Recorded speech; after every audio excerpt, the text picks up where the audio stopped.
Yakuridza nesi. Yakuridza. Excuse me. Ndishare. Ndanonoka kuuya. Zviri sei manotsvake macomments. Medite so or live. Okay, live macomments. Zviri sei Grant Pruba zviri sei ndakamirira notification kune chimwe chifoni changu ichi.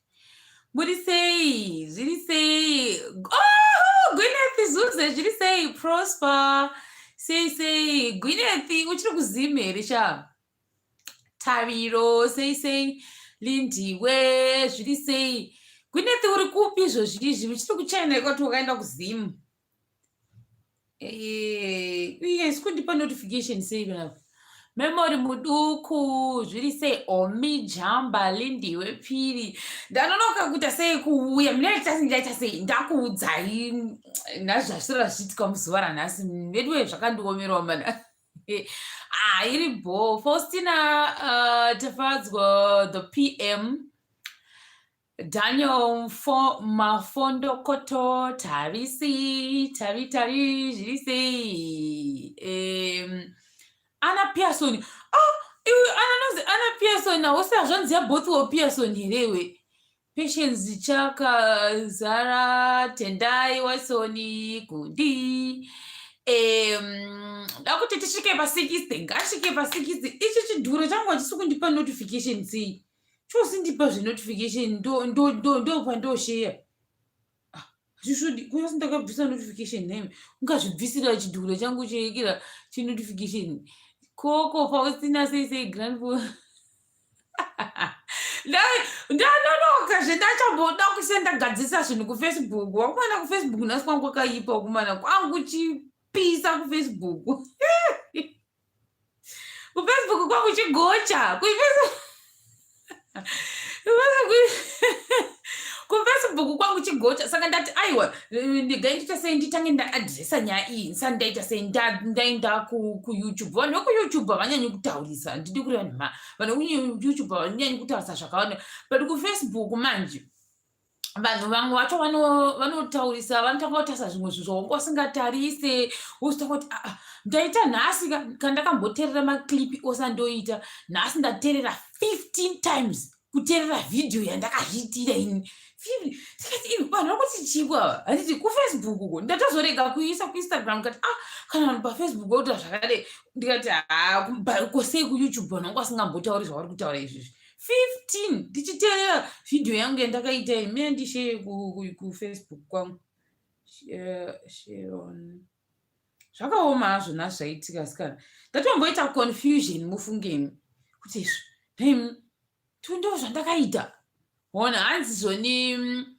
ndakaita bias ndo zvazvita vanhu ndakaita bias bab inyaya haina kutanga panyaya yazvuru yandakaita yakatanga pane nyaya yamaititi inini I think zvandakutonotisa so far so good ndikunotisa kuti vanhu kana akavenga munhu anoexpecta kuti munhu iyeka ngaadigwe umudhige kusvika paya panhongonya of which inini hasiri izvo zvandobhilivha ini kuti ndinofanira kutotuka munhu kana kubata zvimwe zvinhu zviri sensitive handifungi kuti ndokwanisa kuita sei kuzviita ndo pandakatanga kuzvinotisa vandanotisa futi kuti nyaya iyi yatakaita zuro kunyange kundivatevera kupi ndo vanonditevera kuekera kwangu iwo koko mabungu iwo ndikwanire ndivatevera kupi hani ndo vanonditevera kupeji kwangu ndo vari kunditevera kakupeji kwangu saka ndinoti aiwa I think pakutoita kanenge katrend kekuti ndikataura about a certain character iyoyoyo kana vanhu vasingaifariri vanotanga kuti wadi kutaura wakadai of which inini handikwanisi kuzviita kuti ndingekere ndidige wonotanzi wadi kubatanidza nezvakaitika kare uyu akaita sei ndikati aiwazve I think pari kuresveka ndepekuti vanhu vakuda kuti ndibatanidze nyaya dzakaitika 2018 2019 2000 ndiyekera nyaya dzese ndidzibatanidze ndodzibatanidza ndisa muclip vonzwa zvavakuda kuita ndo panoona kunge pari kuita dambudziko of which isusu tofanira kungodhira nezviripo nekavhidhiyo kakabuda musi wacho ndo zvandikuona kuti pamwe I think ndo issue iri kunetsa. Regai ndishare lingi kufacebook kwangu nditange kutaura nhau dzangu dzeThailand dzatavinga pano. Iri kupi inbox nditange kutaura nhau yangu yandawira zvangu pano kuchi ndakazonyora ndikirikinizve you say this there are you say okay thank you right regai ndishekera pakaoma nhasi kufacebook ndatoswerera maziso angu akatozvimba nekutovhura kudai kuti nditsvage vamwe apa vanga vachiuya vachituka vamwe vakataura maziwedzi mwe yekuti inyika neni wanza ndatombotora mawedzi akadero papa nehasha vanhu vava mafeelings kari izvo haimi zvakwakanaka kwakanaka here nhasi vanhu vanga vari mafilo tikati inapa ndandinewo simba racho kare kupindura zvakanaka indopindura zvakanaka ina ndabasa zvokuti hanzi ndouya kuzonetsana nevanhu aiwa indiri kupindura wangu zvakanaka ndanaro simba racho ndaninaro.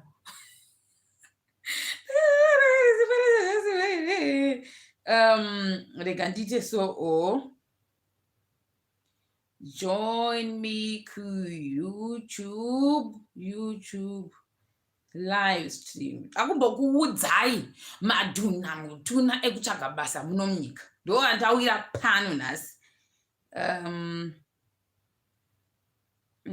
Okay.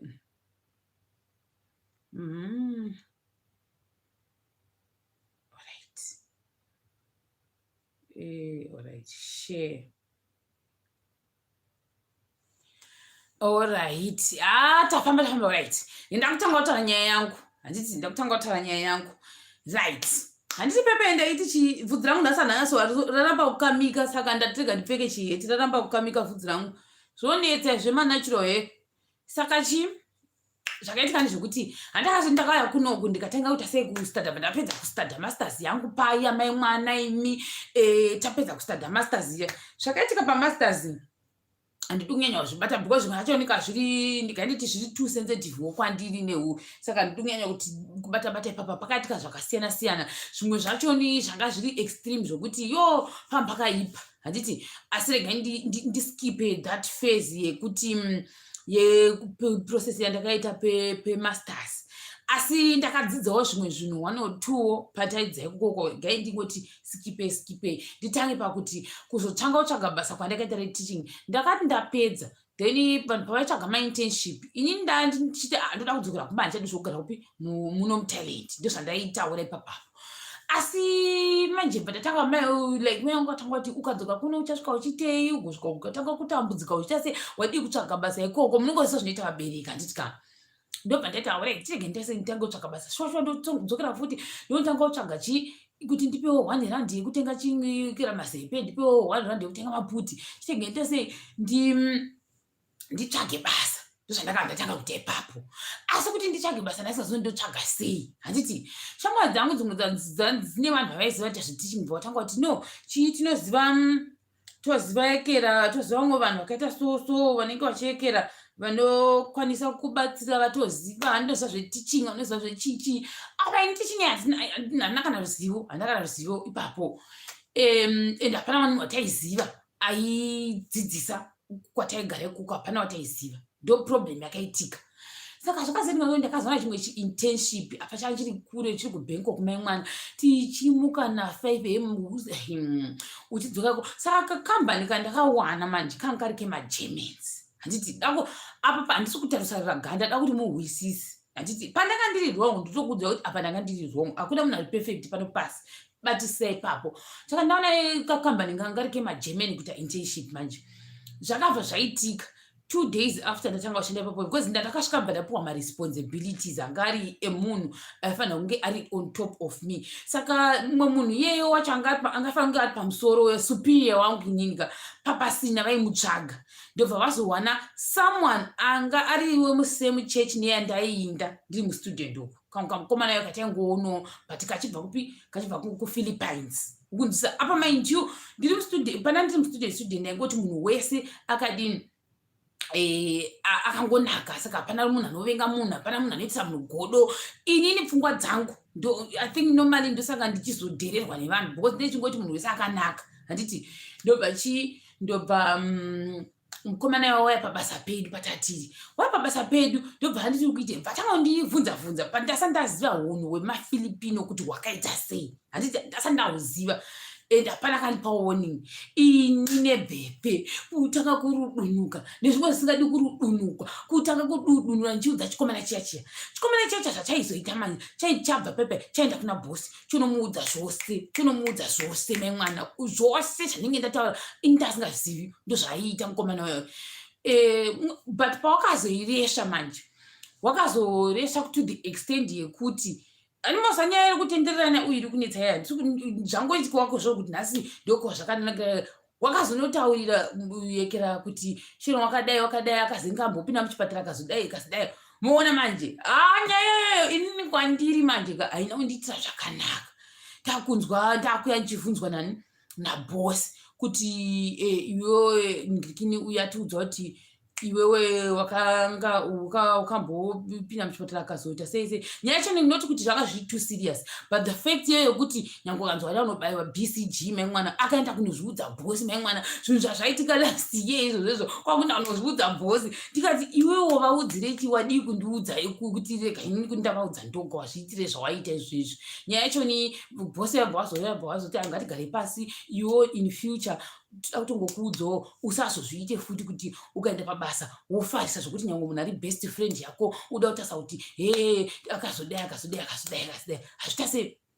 hazvitenderwi. Handiti kabva yapera nyaya iyaya but pakupera kwayakati takafunga kuti yapera zvakanaka haina kupera zvakanaka. Imi mukomana yaya anga akuchiita hamene zvaanga akutanda bantu vandazvinotisa kundo zvaakuitika. Saka I remember pari pangu pataipiwa zvimaprojects because inini kwandaita internship kwanguri like a company yaishanda nemaambassador chaivo ekusingapore like vaidhira neSingapore, Indonesia, Bangladesh, I remember kwakune vekuNew Zealand, kwakune vekuAustralia. Ndo maambassadors taidhira more than about 50 maambassadors pane mameetings mamwe ataita apa manje pataimaitira manje taibva kupi kukambani kwedu kwataitiri kuya tochiinda memwana kana kuti kuzi 5-star hotel ina handizivi 5-star hotel toinda kuya memwana unosvika wakambopinda muhotera meme unongoita kuti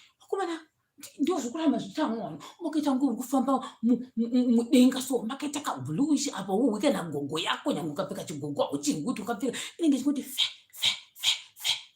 uchifamba uchiinda ishangu iyo hauzvihwi kuti we uri kufamba unozongori kana wasvika wagara ndozvaitika ipapo.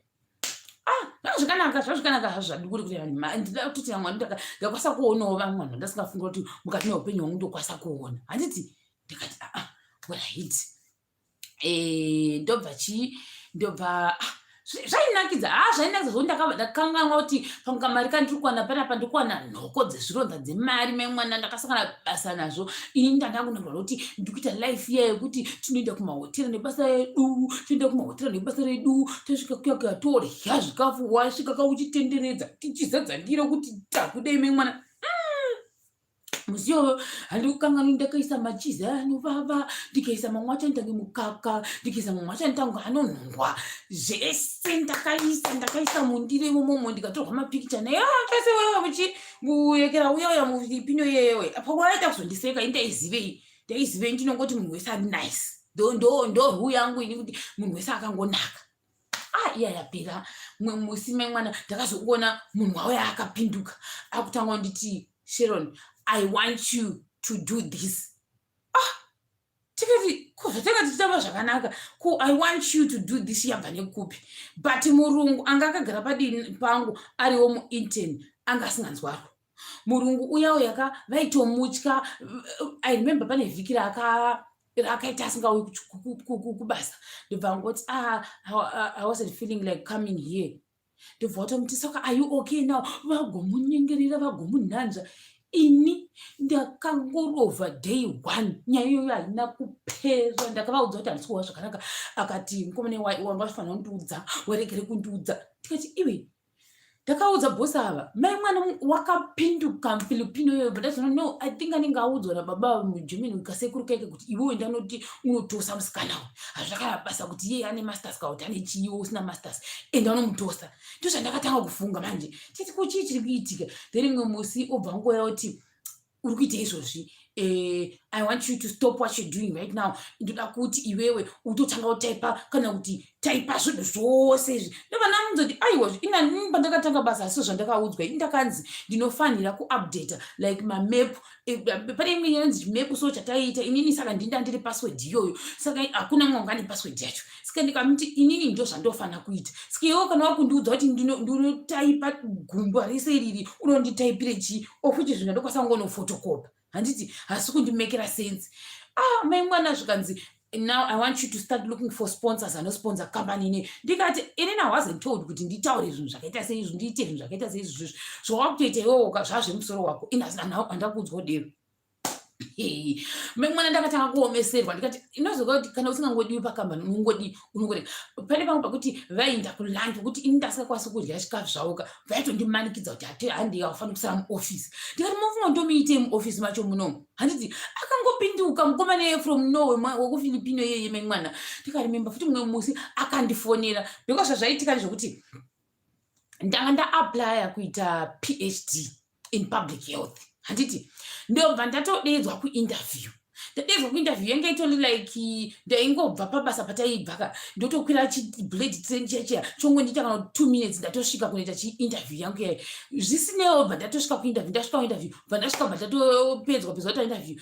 Ndakazoita munyama wekuti munhu aifanira kuprocessa mapepa angu ekuti ndiwane scholarship yePhD akaenda kanondiudza kuti handikwanisi kukuprocessera because iwo hauzi munhu wemutalent. Ndo zvakaitika. But if dean wefaculty iro raungati zvinoita pane mascholarship akawandisa pano tinotokupa mukunzwisisa zvakaitika. Ndikaita ndibva ndaita mapresentation omana kuita maPhD hakusi izika. Ndikaita vonotokuti ita zvose inini mind ndangokumbira kuti ndambobudawo ndichamboenda kulunch. Ndo zvandakavaita ini ndichida kuinterview. Ndokubva ndasvika pepa interview yemba ndatosvika mandaita ndandaronga nevanhu aya kuti mukwanisa nditiwo patime yakati ndiziva ndo inenge iri lunch yekubasa kwedu. Handiti ndobva ndatongoita pepa ndichisvika vanangoita vakangondiita less than 30 minutes. Ndobva wati ita zvawauda kuita ita kune vakaita mamasters nemaPhD vanoziva zvandikureva vakati ita toda kukuudza toda kuzwa kuti nekuda kweuda kuita so uri kushandepo kuita sei uchazvibvisira sei. Handiti kureva kuti dai ndanga nditori nemari dzangu papoka ndaitokwanisa kutotanga chikoro mangwana acho. Ndo zvakatoitika. Ndobva ndatodzoka pandakadzokera kubasa. Ndichidzokera kubasa kwedu ndakasvikirana netsamba yangu yeacceptance letter vakandonditi uya utenge chikoro musi wa 7 December. Nekufarisa ndobva ndaita sei, ndobva ndaenda kunoudza bosi. Ndakafarisa kani bai vakanijasa ndakaona nzvimbo yaPhD kanijasa. Ndikotanga kupemberera muofisi muya mai mwana ndichifarisa muofisi ndikati mai mwana ndine here ndakuita Dr. Jesu kani mwaiwe kani. Ndakafara vakamana ndakafara ndakati ndakaona nzvimbo handiti unoziva zvinoitika kana wafara mai mwana. Ndakaita ndakuona bosi unongochitika munhu wese kufara kwandiri kudhaka uchanofarawo the same. Ndo zvandaiita ipapo. Ndokunudza mukomana ndikati apa pandazvikanganwa zvekutanga kumbonditira chikiro ndikanomutendedza ndikamuskinda ndikandaona nzvimbo yePhD ndaakunoita nzvimbo yePhD kanhai mwaiwe ndichifara. Ndapedza vandanyorera lecturer vangu vekupi kufoma school yangu ndikati ndaona nzvimbo yekuita PhD pachikoro pamwe pachenge iri like sister school zvayo. Ndikati ndatoona nzvimbo apa ine ndafara. Vadi handafungoda kureva nhema ndakafara because muupenyu hwangu ndaida kuita doctor kwete wekurapa vanhu asi doctor wedzidzo. Ndo zvinhu zvandaingoda kubva kare ndichiti ndoda kusvika ipapo paudoctor ndoda kuripfeka iroro gauni rered. Ndo zvandaiita. Zvakandishandira zvakaramba kushanda mai mwana uya wekuchikoro kuya varamba kunditsvagira but alright ndakukudhifesa ndokuisa kune next year. Fesi yemukomana wekufilipina nandikurevera nhema pamwe mupfungwa mangu ndasingazvisi asi upenyu hwangu hwakabva hwama times 2 vatanga kundifonera even manheru sezvi zvandiri panapa izvozvizvi right now kwandiri kunoku i9:43 dzeusiku foni yaigona kungopinda otonditi kana ndikakufona unofanira kudera nokuti ndiri mukuru wako kumba ndiri kumba kenini basa ndatopedza onditi davira foni iyoyo musimba ndatomudera saka ndaitongomudera ndichita zvokufara zvezviya nditi bvatangwa nditi une wifi kumba kwako mubvunzo iyi uzenda ndakapataka ndaisafanira kana mbopindura zvinhu zvese izvizvi zvikanzi une wifi kumba kwako ndikati nekuda kwei zvikanzi ndangoziva kuti une wifi kumba kwako saka ndofunga paakanzwa ndaita zvese zvandaita zvese ndakanyarara zvinhu zvangu zvandaita ndofunga akatanga afunga kuti aiwa saka uyu shiro zvaari kutaka uri kushandisa indaneti yepabasa kuaplaya nzvimbo dzake dzeudhokita dzodzo dzari kuita sei dzaari kuaplaya upenyu hwakaoma please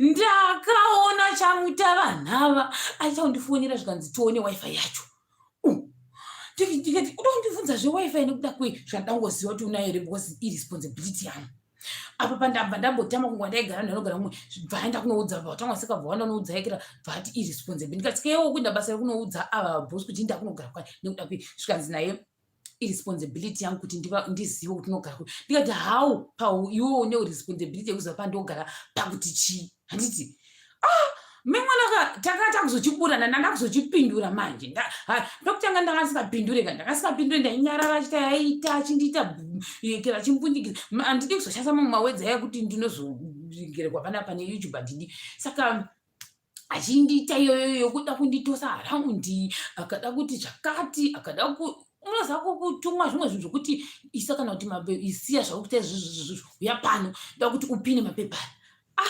tikati nhai wedu we saka haundishuri here haundishuri pakazosvika pakupera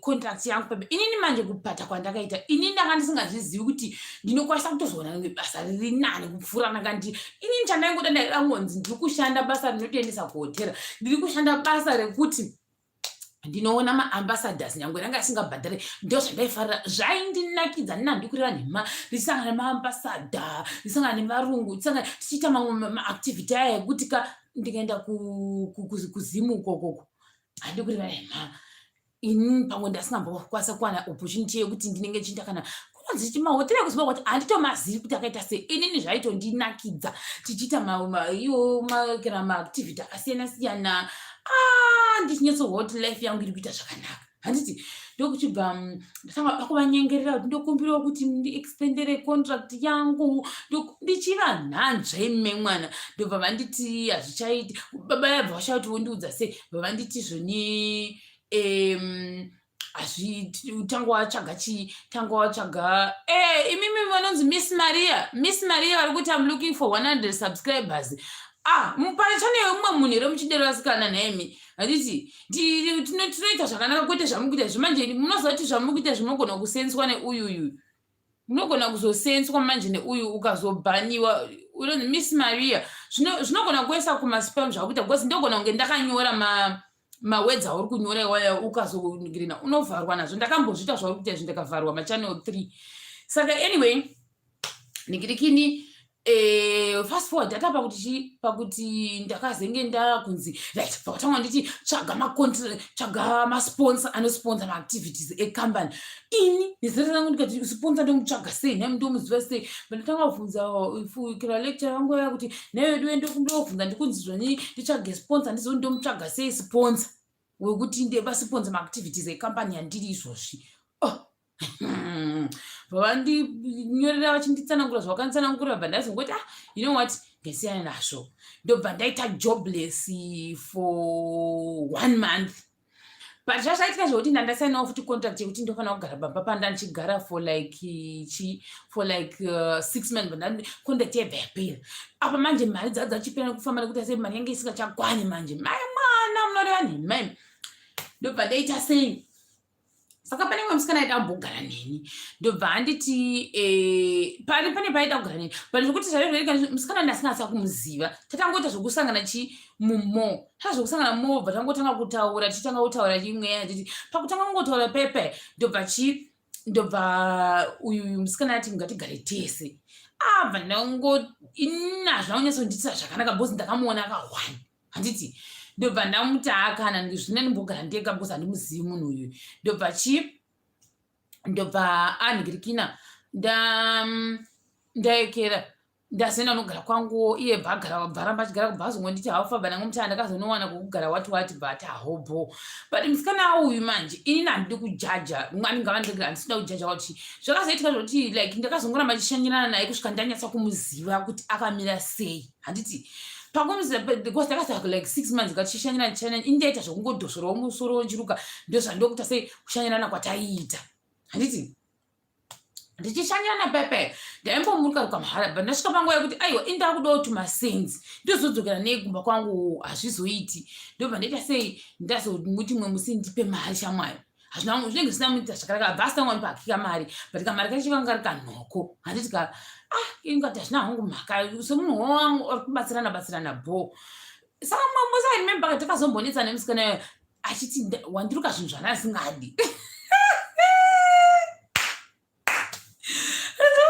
Zvandisingadi apati pamisi yekuti ndizokuudza yekuti zvakazofamba sei kuti ndasa jobless ndakazoenda kunogara nemusikana yesei. Ndobati wandiruka zvinhu zvasingadi ini manje ameno handizivi handingadi, but ndoona sokuti ndotora nguva ndirazokusekei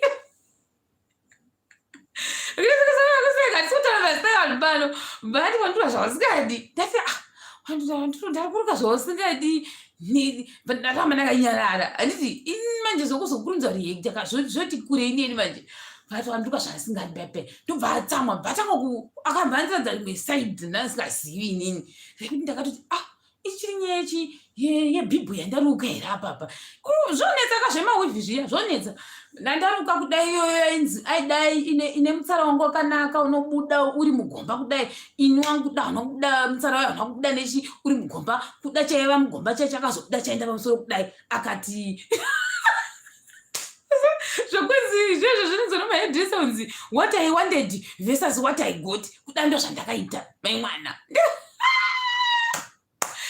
Chachata chipepe changu uku kuchichekera chicha zvikanzi naye ini ndoda kuti wigi yangu ipinde mukati kudai ite gomba ndipo asitaka mboona chimutsara ichi chite. Ndikati ini ndanga ndakuudza kuti ina handizvi unosa zvandaita munhu iye ndaimugara chimuti idzi stara dzako dzaunoda kuti ndikuruke ina handidzigoni ndogona ma1 pamusiya handiti unoigona iyoyo ingoita ndati alright asi nangu achi izvi zvemawivhi yenyu handizvigoni ndokuchibva yabuda yakaita zvayakaita imi pakanetsa pakarovera mwa madhoo rakarohwa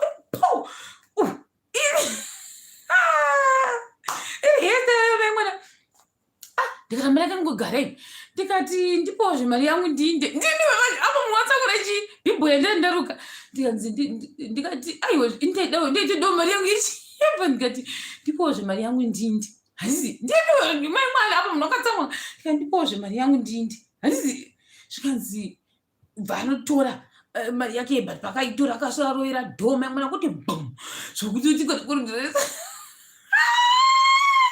Ndikasara ndakagareni abva adzoka nemari yangu bhandiposherera mari yangu iye ndikati inge zvakaoma.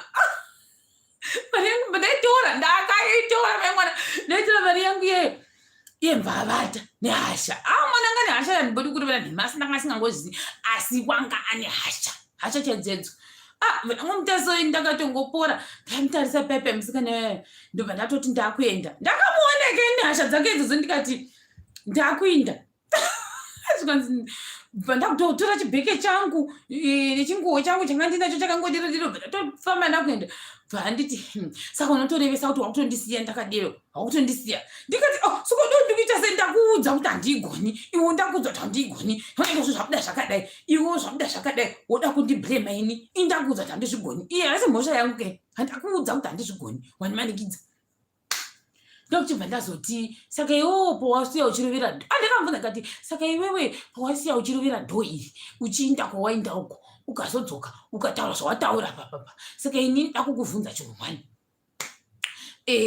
ngirikini kubva zvandakatanga kutaura newe musikana iwe ndakambokutuka mbataona ndikati ndakambonetsana newe ndikaona ndikasaka iwewo sei wazotaura zvawataura izvi iwewe wataurire zvawataura izvi svika bhango nyarara handiti ndobva ndati alright chigara apa inini ndakudzokorodza futi kuti handizvigoni zvawandiri kuitei. Saka zvotoitika panapa ndakuzama, kana ndazama kazvakona kubuda nekuti naisi mhosva yangu. Ndokubva ndadhosongora pepe bvangoti aura zvabuda ndikati ndakubaya bva ndabaya. Ndakazviperekedza ndoga ndobva ndainda mai mwana. Inini ukuda ndatovhiringika nezvazvaitika ndokundotenga matenesi angu ari mwandainotenga mubig C. Pakutenga pepe ndakabhadhara, ndamabhadhara kwakumakangangwa patiri. Ndakamakangana because ndakatoti matenesi arerwa dhoa yaka ningiri mari yangu yarerwa dhoa handidi kuichengeta. Ndoda kunoita sei kundotenga something. Ndokubva ndanotenga matenesi ndikati ndigororerwa dhoa mahara hazvigoni. Ndotofana kunotenga chinhu chandoona zvakaitika ipapo. Ndokubva ndazozvifunga ndamukombi kuti handina zvandatenga handina zvandatenga mushopu iya. Ndobva ndaita sei ndati kuna vakombi mirai pano akudzokera izvozvi because pane chinhu chandasiya. Ndokubva ndadzokera ndakanomasvika aiswa kuekera kunotengerwa zvinhu kuya ndokunozvitora. Ndokusvika kumba kwangu ndikati ndandimbomutangi nekuti ndanazvo ndamutadzira. Ndobva azondisendera meseji usiku wacho achiti sora hako nezvandaita ndakasikafana kuti aizvozvo zvandaita. Ndikati ndana problem newe ina ndakana dambudziko newe ndatoshamisika nezvawaita nekuti ndandakudza ndandisvigoni. Zvawazoita izvo zvandishamisa. Bva yatopera nyaya yachoni. Yakatobva yatopera zvakanaka. Takatoramba tichotaura tese mufunge zvenyu. Takaramba tichotaura tese. Handina kumbozviisa apa pamwoyo pangu. Handiti. Bva yatopera pepe tikatoramba tichishanirana. Akazoti akutota sei akutotama kudini kweke pakutama pepe. Ndoti ndokubatsira chi. Manje ndatozomudza ndika like pa 1 month yangu apa pandikugatsira kuti pamwe ndigozoenda kumbasa ndakumbotsvaga basa. Handiti bva atonditi auya shamwa tigare sekusi ndakakati uchiuya tigare tese kubva kare but manje wanga kuzondireminder kuti pandakambokuti uya paya tigare tese wakaramba. Handiti ka hanzi ngasimba nje unopinge ndangomti iwe ndaita kugara iwe ndakasaka kuzinya nakuona ka 1 mumo nango nemo zvoita waona munhu 1 ka 1 mangodhumana mumo. Amusati matombozwanaka kuti muri vanhu vakaita sei, amusati matomboshandika kuti sei, motongonoti ukatanga kushaya imba mese zvichibuda here izvozvo zvasingabudi kwandiri rangu. Ndobva aita sei azoti alright ngatigare tose ndozvakaitika ipapo tikati alright bo. Ndakaita think about last month dzangu dzandanda kuzopesa ndandakuita most of the time ndiri kumba kwake bozi yaita handidita sei ndinonyangwa dzinogara ndega saka yaita sei tigare tese nguva zhinji. Saka nguva zhinji ndaita sei ndaingoenda kumba kwake tiita sei tigara tose even pakazomboya abereki wake tomboenda tese ikoko nyaya nditika yapera nyaya iyayi zvakanaka indasangana. Saka zvakazoitika zvekuti ndakazotanga handida kuita zvakawanda asi ndakatanga kumuhwisisa kuti ndo zvaani kuda kwakati bva ndatoti zvakanaka. Saka nyange akazonditisa matantram aiita ndakasangana basa nazvo ndaingomutarisa ndotasadiwi because ndandakumunzwisisa manje. Ndobva ndamuvha in naye muna after 6 months tatakuzivana manje. Saka mu7th month ndobva ndakamuvha in naye kwe1 month 1 iyega. Saka pandakatsvaka basa iyo zvesho handikureva nhema. Wanga ane mwoyo wakanaka musikana iye chakanaka ukakahurungwe. Wanga ane mwoyo wakanaka wekuti panguva uya ndakatambudzika ni 1 month iyo chiti chitsvaga kuti ndoenda kutsvaga basa racho ndiri wane because hapana zvandaiziva. Akandibatsira kutsvagawo kuita zvekuapply akandigadzirira maCV. Handikureva nhema wakandibatsira musikana iyeye. Aita sei akandibatsira kugadzira maCV akatombondiperekedza kutori neinterview yandakaita sei yandakainda. Handiti umugosi Zimwe aumana pane musikana anonzi umugosi Zimwe uyu anoitawo zveYouTube yake anoita ndamunomufollowa. Handiti then ndobva andiperekedza pakuti ngoti ndasingakuzivi. Handiti akandibatsira. Handiti kana munhu akakuita chakanaka unofana kutenda nyange makazopiringishana asi chakanaka munhu ngaatendwe. Ndozvakaitika ipapo. Ndobva ndomutororo wangu zikanzwa ningirikini nemusikana tatogara kwakanaka kwaigara zvake maflats akakanaka ikoko ndokuti tigara tise. Asi manje tsandainda ini because ndandakuziva kuti ndozvaari manje kuti inini makuriro andakaita ini nemakuriro akaita zvinhu zvakatosiyana baifa. Indakakurira kugeto iyo akakurira ukumadheuteu. Uyu ndakaenda kumasi kana B school iyo wakaenda kuma A school.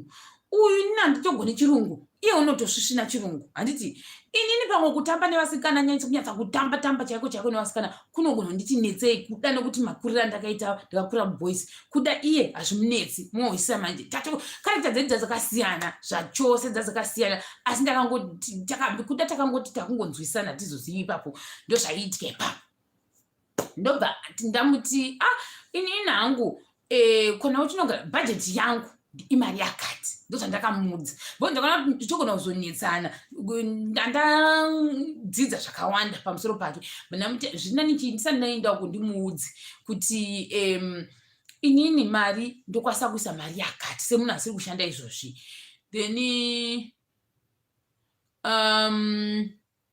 Then ndobva ndakati chiitosi mari yakati vatatosorani ko paintaneti vatataurirana pakubvurani magetsi ndobva tataurirana. Handiti vatatonzwisana because ndakaona kuti ndikasatodero type yake anogona nyaya iyi haiperi, haitozomboperi. Saka bheka ndimuudze ndisati ndaenda kunogara naye kuti ini ndokwanisa kupa mari yakati pachiri paenda. Alright, vataurirana tatobatsirana chichimwe. Even pakuaplya aindibatsira achindimotivheta musikana akamira panyaya dzebasa iri. Handidi kureva nhema kana Mwari vanomupupurira musikana wakamira musikana akandipa malinki akandiitira zvese achindiudzira zvokuita kana mainterview achindidzidzisa zvese. Handiti zvakazoitika manje ndezvekuti musikana wakazosvika pakuti aida kuenda kumba. Dakuti munzwisise kuti from that stage yandaitsvaga basa nekuita sei aida kuenda kumba. Saka paida kuenda kumba zvaireva kuti ini ndaifanira kusara ndichidii pamba. Imba haisi yangu, imba yange iri musina make, inda ndangu ndokunogara kwa1 month. Singazozvi but plan yange iri pekuti maybe ndikazowana basa kusaidi kwanga ari ukuku ndokwanisa kuita sei kuramba ndishiya naye toita half pamabills. Ndo yanga iri plan yani yanga iripo. But manje zvakazoitika ndezvokuti ndakazotanga kuti uona kuti no inini chokwadi chiripo ndechekuti as much ndichida kuti ndigare nemusikana uyu sure one day tinogona kuzomuka takarovana. Ndo sure nekuti even magariro chaiwo zvaaitoda iye zvava zvakasiyana neni. Umwe anogona kuisa air freshener mumba, inini pamwe ndinzwa musoro example. Handiti pamwe uyu ari kuzviita zve-air freshener inandidi. Handiti kuda uyu unoda zvine-maspice inandizvidi. Saka ndizvo ndakati you know what, makarekta edu akatosiyana ende zvatoramba kuti tiklike. Tingoklika munyaya yevhudzi iri ndoyataiklika. Nenhau yekuti inini wacho gandiblock this one ari kutaura izvi zviblock anenge asitombori kana unyika kwedu ari kutaura mauyu yake bayai zvinhu nai manga asitora zvinyadzi panapa.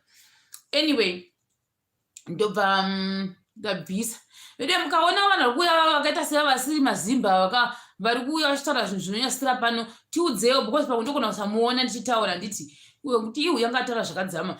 Anyway ndobva ndanhirikina ndata sei tatanga kugara nemusikana but manje bva ndatoti Mwari zvikanzi ndawana basa kuno kudiviko ndida kuti ndibude muno mumba.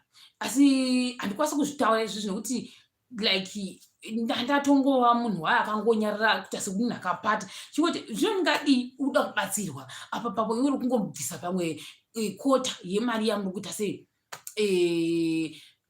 nhirikini penguva iyoyo hazviiti kuti ndiita sei nditanga kutaurisa iwo chida rubatsiro. Handiti ndokubva atanga kuti right indi kuenda mumba musi wakati.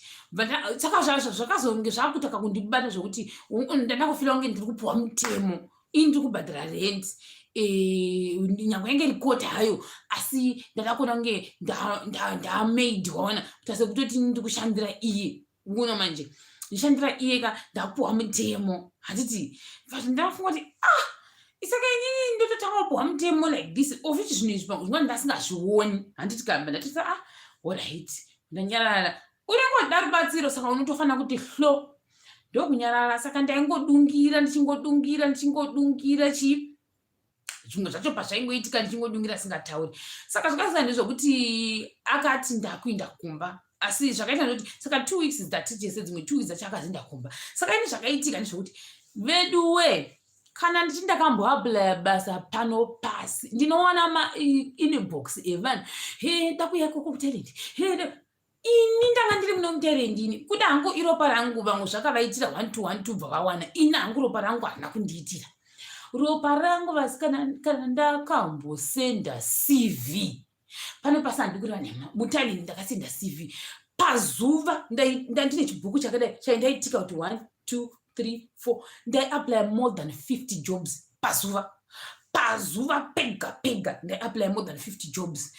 Zvorati mino kutomakalkuleta kuti mangana handizivi handiti ndadero manje ndobva ndadedzwa nemwe like vamwe sobva vatinogara kunonzi kusouth kunopfurwa vanhu kumwe kwacho kune kasaidi kanopfurwa vanhu kuti kungari safe pane kaungari deep ko kunenge kuna vanhu vanopfeka zviya zvokusunga musoro kwako kunotosvudwa vanhu hatiti kuri vanhema ndo vauya vachiti tikuya kuzoita meeting dzavo idzo dzezvitendero zvavo izvi dzavanga vauya nemwana wavo ndobva vandidana kuinterview kuya pavandiudza kuti isusu tinoita zvehomosque pachipa basa pedu saka nhau iripo ndekuti tinoita sei tinoti unofana kubhadhara mari yechikafu munhu wese anofana kuita sei kubhadhara mari yechikafu that would be like $6 per month.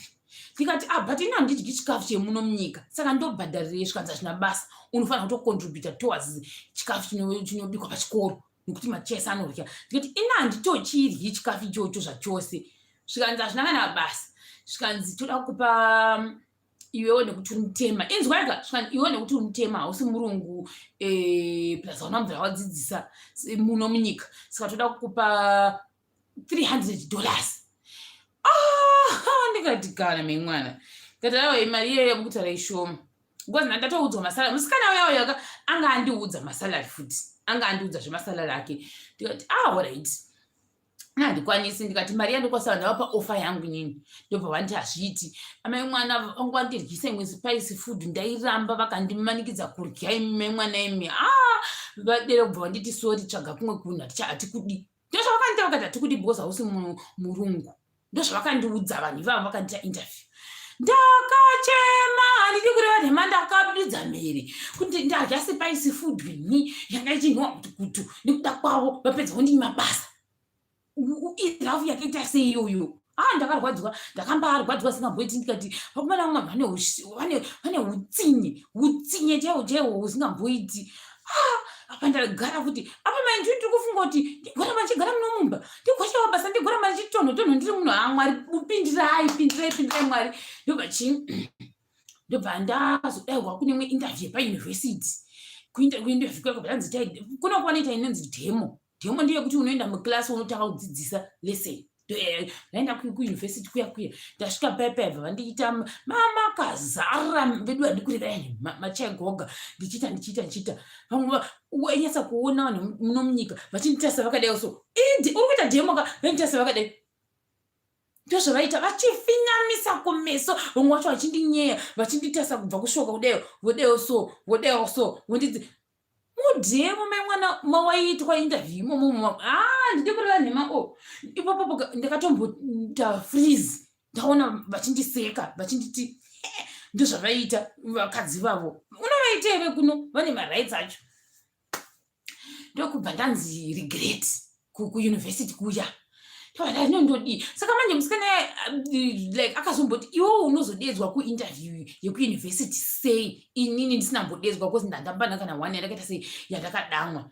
handiti ende musiyoenda ndimeme ndakaenda ndakapfeka chimwe chidhirezi so chaita kunge chisiri formal chichitovaiva ndandisina like a proper formal dress ndichivaima ndobva musikana yatonditi waenda kuinterview wakapfeka izvi chichichichi ndobva ndonditi ndoda kukupa siketi yekuti uzoenda wakapfeka kuinterview ndo maudzira akandiita inini ndoda kuita sei kuti next interview unofana kuenda wakapfeka zviri formal iri bo handiti saka kune zvimwe futi zvinhu zvaingoti zvinogona kubatsira kuinda kuinterview kana kuti kana uchida kazvizvida but that day zvandakawa akanditi ndokupa siketi yekuti uinde kupi uchiinda kumainterview ndokupa siketi iyi alright saka paakaderoka sezvinhu zvimwe zvaingondipa zvezvo kuti kuda wangondipa hake siketi yake handiti zvongoti siketi sezvosina masiketi ekuindisa kubasa chichi ndobva andipa siketi yayo ndoendanda kutoisa kupi kumainterview iri formal boss ndasingazivi kuti kuda ndozvafanira kupfekwa zvakadini ndokutanga kutoenda kumainterview mamwe acho ndakaita mamwe acho ndaita paskype mamwe acho vondiramba vachindipedzera nguva yangu vachindisa mainterview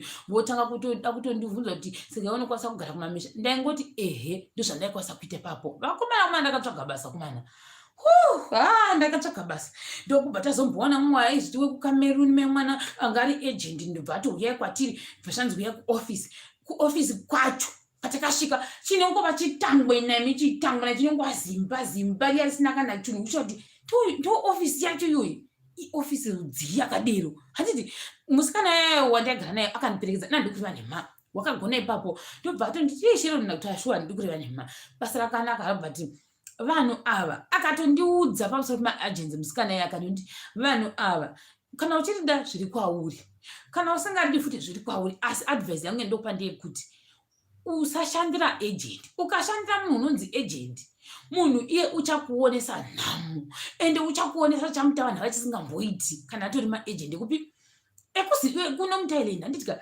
ndibva atotanga ndiudza musikana iyoyo akanditi zvinoita maagent ngatitiitomboti salary yako iri 1000 US dollars handiti ivo manje zvavanoita chikoro handitika ndoda kukupa muenzanisi wakapata Glenview High 1 iyi handiti inenge ichida vanhu asi Glenview High 1 haisiyo inoemployer Sharon direct Glenview High 1 inowana maticha kana kubva pamashops aya paGlenview 3 pepe vanenge vane agent inenge ichishanda navo ivo Glenview 1 vanongozoona ticha auya vototi what ndiwe watanaye handito zvinoitika ipapo saka iwewe manje Sharon unini kana ndasushanda kutanga shanda paGlenview High 1 Glenview High 1 haifei yakandipa salary yangu mumaoko angu kuti salary iyi munzwisa manje ndo zvinozoitika nzvokuti vepaGlenview High 1 vanopa pamashops epa3 pepe kana kuti kwamunyarari kuya bhawa ndo vanopa mari vekwamunyarari iwe ndo agent yako iwe unongoendese wotoenda kuna kwamunyarari woti ndipe mari yangu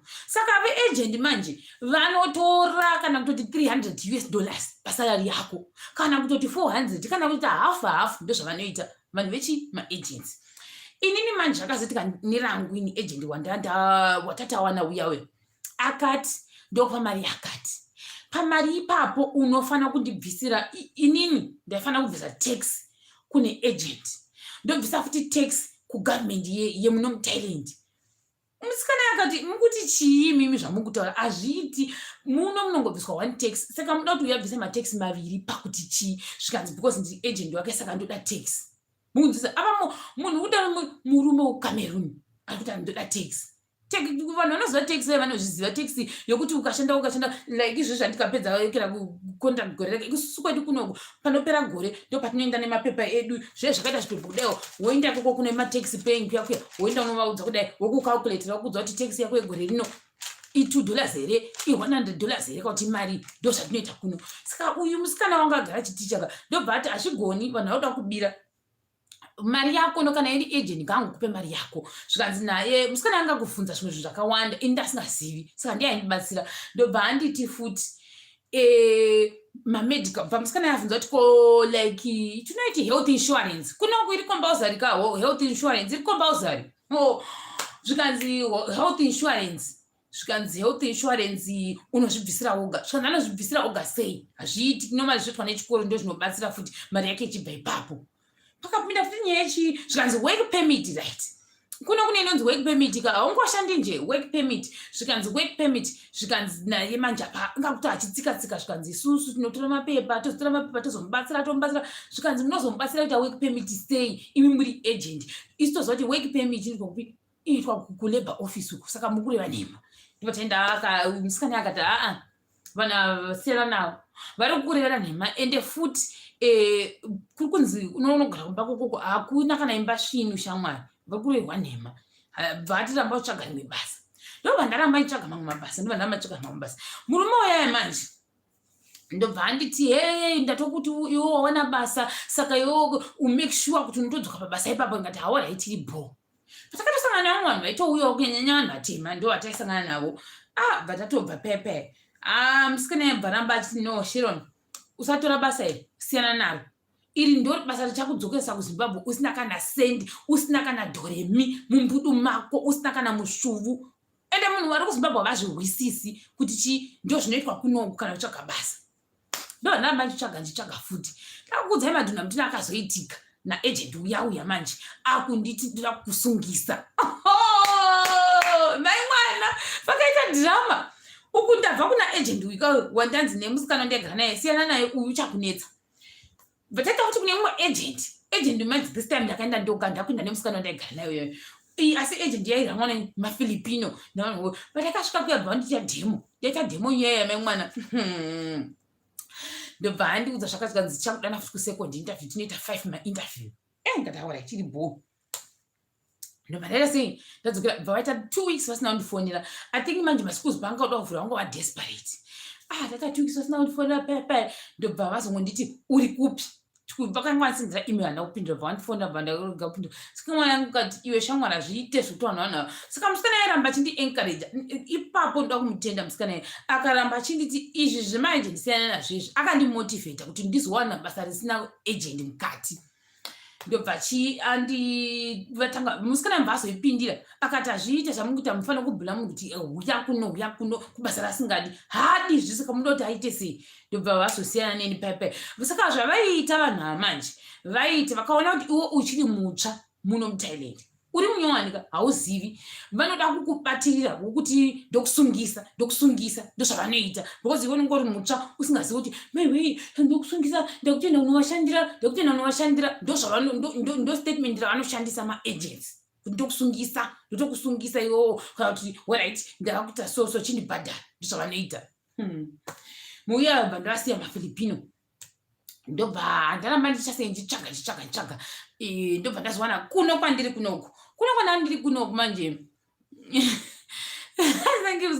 Kuno kwandanga ndiri kunoku ndanga ndawana basa iri end of March but dambudziko ranga raita ndekuti vanga pandakaona vakangovhongoti zii ndakaita Skype interview sanhasi mangwana acho bva vatonditi chii wawana basa ndozvavakandiita. Saka for me zvakanditorera kuti ndatoona basa saizvozvo vatonditi idirect hire. Saka kunonzi maagents kuita direct hire vatonditi idirect hire tichikupa mari yakati accommodation chichi apana ngasingakuzivi mai mwana. Ndobva ndatoudza musikana uya ndikati ndaona kwandaona kwakati kubva atoti kana kuri kumahospital hazvina kana basa because unokwanisa kuzoti kana usingachadi kugara ikokoko unokwanisa kuzodzoka musiti handiti wozotsvaga kana kuti after a year wotsvaga worelocate ndozvaunokwanisa kuita. Ndati alright ndozvandichaita. Ndobva vanhu vaya vazongondinyararira vepachikubasa pandiri panapa handiti ndonasa kuti amene pamwe inangu mafungiro angu ndakaita ndonasa kuti mukomana wakati interview mukomana wakambogara kuGhana. Saka amene kuda wangofarirawo vanhu vatema ake nekuti wakambogara kuGhana because wangoti uchisvika wangotanga kuudza nyaya dzekuGhana dzingori nyaya dzake nani stop handiti ndo mawatira ndakaitawo tinazoti wanga waonei kuda takaigona interview hatizivi. Ndobva kuti avasiya havandiignore pabasa pandiri izvozvi zvinhu paramba ndapashanda 3 years pandiri vandinyararira mai mwana imi mwedzi kuti vandipaka kuti wawana basa asi havachakomunicati neni. Takuvabvunza ndoyarini kubasa kwacho havachandipinduri. Makazoti kudii havachandipinduri. Ndipai mepu havachandipinduri. Ndakaita sitiresi ndakazhamba ndiri murume ndikanai Jesu. Saka ndodini nekuti vanhu vaya vanga vandipa basa vaya inondoita sei uku ava agent vaya vakasiya vanetsana naye kira uyuyu.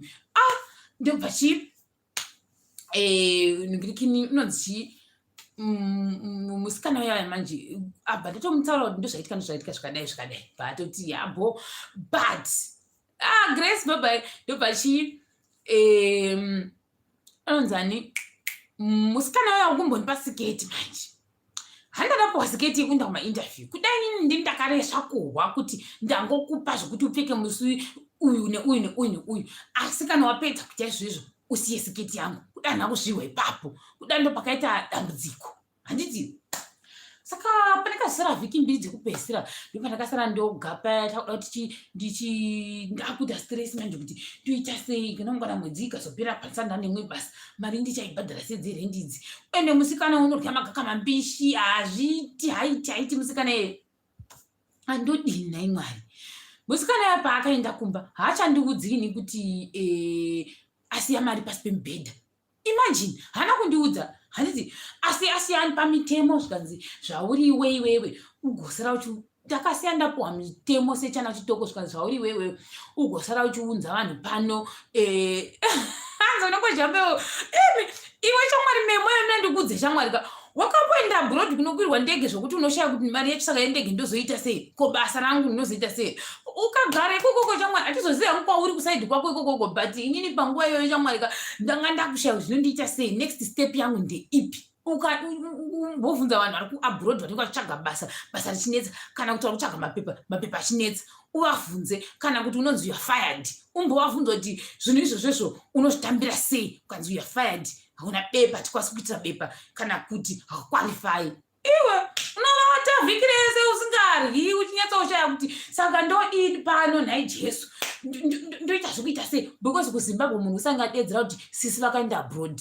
iwe unoita sei vanenge vati sisi vari abroad ndozvanenge vadedzera apa vasvanziza kunana sisi vako vanenge vadedzera kuti sisi vangu vari abroad mai mwana vachiradza mapicture pamwe ndanga ndakatotomirawo pasi pemumvuri mwe musi picture rikatobuda rabuda mai mwana unosototi sisi vangu vari koko vakakwira ndege vakaenda hapana kuzviziva kuti mai mwana tova takara nemvura nhasi zvinhu zvakandiomera ndine stress hakuna anenge achizviziva ndobva ndata sei manje uyu ndatapa kuti ndatovhiringika zvino uyu musikana wandapuwa siketi gandidzokere bhasiketi ndapuwa siketi ndasara nesiketi saka ndasiya ndapuwa mitemo ndasiya ndapuwa mitemo ndobva kwanzi zvauriwe ugosara uchiunza vanhu panopamba handidi kuzvirwa ndikupuwa mitemo nzi ugounza vanhu panopamba uchiita zvaunoida kuita pano nepamba pano ndikuti saka kureva kuti ini ndikazova mandigara nemusikana ndichapuwa mutemo unzi usaunza kana shamwari asi idzo dzake dzinouya dzake dzaiuya asi inini ndakasingabvumidzwi kana nhoko kana nhunzi kuti iwi asi dzake dzaiuya inini zii zvangu ndikatoti Jesu dai vapindira nekuti hapana kwandiri kuenda shuwa mumwe musikati chabatana makola nezvandiri kuona apa moza zvaunoitika ka handiziva kuti vamwe vanozvitaira kuti unogona kudunduvira nehasha apa kwenguva asi mumwe musi dzogona kuzoputika usingazivi kuti dzatoputika ndozvinogona kuzoitika ipapo zviri kuitika kandakanyarara handisi kutaura handisi kudavira ndakangoti allright ndikati saka iwewo kureva nani bvapatawa mazita hamasana chomi vangu vamwe so vandaenda navo kuchikoro kwandaenda zvanzi unozounza ivavo ndikati ndanyarara zvangu pavainda auti manje neshamwari dzake dzaenda nadzo ini ndaiti handidi because zvaitika pavanga vasangana masalad mai mwana vachikana handisi kushora kuti ndikuti kana vachizochena iwe sara uchita kunge ndiwe housemaid kwavo because iwe unenge usina number 1 vhudzi racho pamwe hautori namabhredzi ekurukwa number 2 hembe yacho hautorina hembe yekuendisa out kwachoni unokwana papi paequation apa because iwe kana ukati vadaenda out uye vanga vachienda kamwe vatsvanya mari futi vaenda vaingoenda vaenda kumo unotenga hembe dzekuendisa out maneri 1 nekuti mari dzacho vanadzo handiti saka ndangoti endai ndosara ndakavata ndozvandaita ndangoti endai ndosara ndakavata handasara ndakavata ndaitosara ndakavata mai mwana ndobva chii ndazoramba ndichita pressure kune vari kunoku ndichingoti kukubasa kusvika vazonditi chiuya ndonasa kutoti maona ndoita ndonasa kutoti vanga vakuita imwe option yekuti vatsvage murungu ndozvandanda kutoona saka ndakaramba ndichivanyorera maemail kusvika vazonditora ndozvakaitika ipapo vanditora paipai manje kana makambona munhu akafara pano pasika ndiri munhu akafara ndanga ndisina kana mari yerendi ipapo ndakakwira bhazi nekamari kana ndasarwa nako ndakwira bhazi paipai ndobva ndasvika maimwana pasingazoti ndichanogarepi. Ndakukudzai riski yandakaita nemadhuna mutuna ndakaita ini.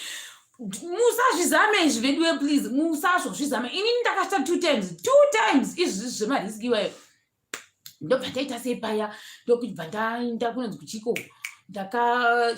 Ndasvika pabus stop maimwana, handina kana mari yerendi. Usati muzoti ndichaita sei. Hanzi ndakasvika nemonaki rangu riya rakanzi Sharon Manjira riya ndakasvika chinzwe ndakasiya kumba kwemusikana, ndasiya zvimareki zvekunanikira hembe, ndasiya mwezi old laptop rangu, ndasiya masitovu nechi, ndakasiya zvinhu zvakatowandisa because ndakandozvitakura sei, ndazvisiya zvakawanda pananguva yandiri ini nejira rangu. Ndandine jira rangu, kune jira rangu randakapuwa nababa vangu so. Saka jira rangu ndori razingamboita handisii nyange zvikanzi ndaita excess luggage, ndoti ndori bhadhara. Ndorifarira jira rangu iroro, ndikati ndorisiye ndoenda naro ndotsvaga mamachira ekumangu acho ndasiya ndarasha. Handiti ndobva ndasvika kuno, bva ndatosvika bva ndaudza apa mai ndiri mubhazi ka. Akomana ndakuudzai zvinhu ngwani kudai. Abroad life haiti. Musazoreverwa nhema kuti kana uenda abroad kunoekera, inonzi huchi nemukaka. Tinosvika pakuomerwa, isu kuomerwa kuti nki. Ndaiti ndinoekera ndiri mubhazi kudai, chifonika ndaita kuti tazoti chaiwa ndoziva kuti anoshanda muno. Ndobva ndaita sei, ichitanga kunhingirina kutaipa kudai. Maimwana ndichibvunza munhu ndikati, haiwe zviri sei, unewo kana kuti $50 here ndokuwedzera mari yangu yerendi. Chinzwai zvandaita manje. Ndaiti hanzi ndaiti zvoni ndoda kuwedzera mari yangu yerendi. Ndaiti unewo $30 here ndoda kuwedzera mari yangu yerendi yashota because kwandiri kuenda kuri kudiwa deposit mari yakati. Ndokureza kwandakazviitira rendi yangu ikoko. Ndaiti une yakati here ndoda kuwedzera padeposit yangu yashota. Ndobva uko ndenda neumwe ndoti une mari yakati here. Saka ndaita chinzatu kuti uyu pamwe achandipa $30 uyu because mamwe ndasingazoti mari kamari dzacho, ndikati ndipe the cheapest apartment ndoyandoda. Maimwana ndasvika kunoku, ndasvika mari yaya yakashota.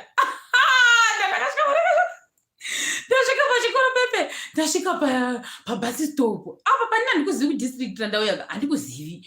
Ndasvika pepe ndione mai inzvimbo iri kumusha, uku ndo kunonzi kumusha uku. Handikureva nhema, ndo zvandakafila ndikati kunhu kwakasara uku wakomana, ndo kunonzi kusara uku. Ndatanga kutofunga plan B kuti ndandipedze gore ndiri pano. Ndozvandaifunga, ndikati ndandipedze gore pano ndiri pano. Kwakashata kudaiwo pakada pachibus stop pacho hapatombonadzi kuti pakanaka. Saka chii chiri muno musiti hakutombonadzi kuti mune life. Ndino ndobva ndagara pepe, ndasvika pepe memwana ndigotanga kufonera uyu wangati hanzi ndiyekere ugondifonera wasvika. Ndigotanga kufonera memwana akadevera, haadeviri maimwana, ndifunga anga akavata. Ndikafona ndikatanga ndikanai Jesu. Saka ndoita sei nekuti ipo pano ndareza chimari chekuti cherendi yacho kunzi shoma yacho. Ndafunga ndaita kana kuti 100 paitodiwa nekamari pamusoro ipapa chazotengeri mari. Ndichiheza ndichiti une mari yakati here, une mari yakati here.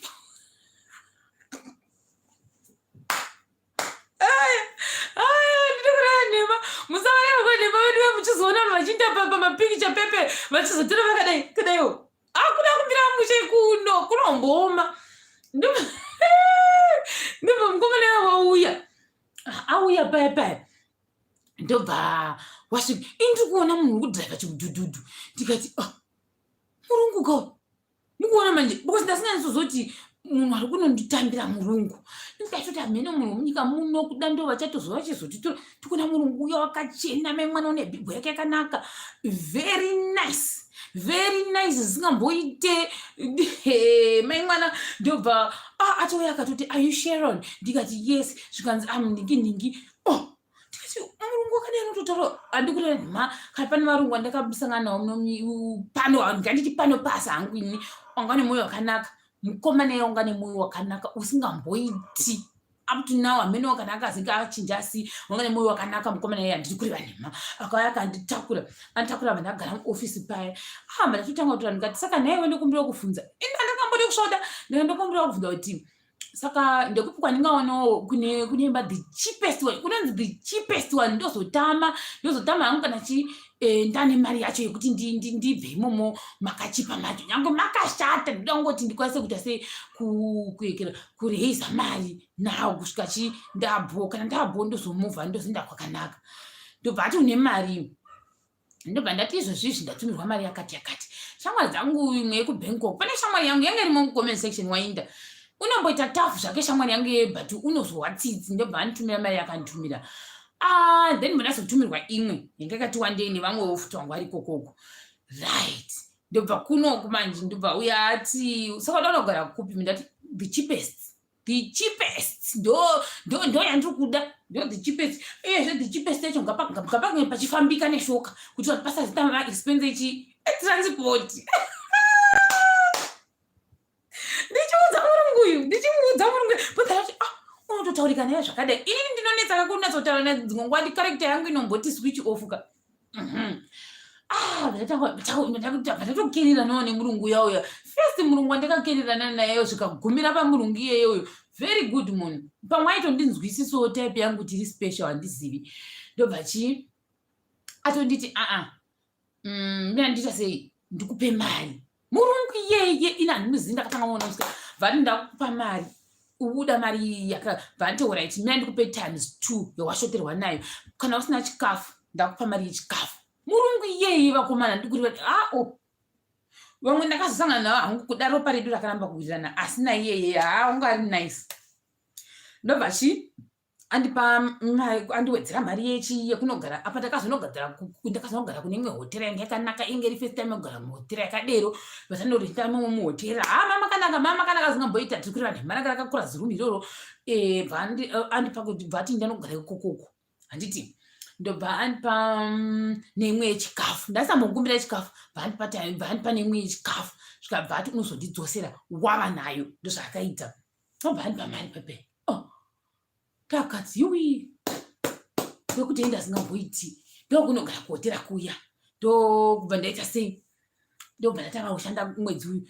Asi manje ndanga ndisingazivi kuti kushanda kwandikuita maexpense asati atanga mai mwana. Ende manje zvazvinoita kuno manje, kana vati tiri kuda bepa rakati vari kurida, hapana kunzi hanzi kuda kuvaudza kuti tida kuzokwereta nhingi, bepa vari kurida. Kana vari kuti toda document rakati vari kurida. Muona manje ndokudya remember pane pakanzi panoda mafingerprints, panoda mamedicals, pari kuda chakati, pakadiwa zvinhu zvakawanda pamonth apa, padiwa zvinhu zvakawanda pamonth apa. Kobva tangodzwa month iyo zvikanzi mofanira kuenda kunotora visa kuZimbabwe. Zvoita sei apa sandanyatsa kuona kuti mari yangu iri kuenda nekupi, ndichiri kubhadhara zvikwereti zvevanhu zviya zvamotondipopotera vamwana, ndichiri ipapo manjika. Papanzi futi pane rimwe exam rekuti rinonzi hanzi chikotoiki, haukwanisi kuwana mapepa ako akakwana kana uri mutema usina exam iroro.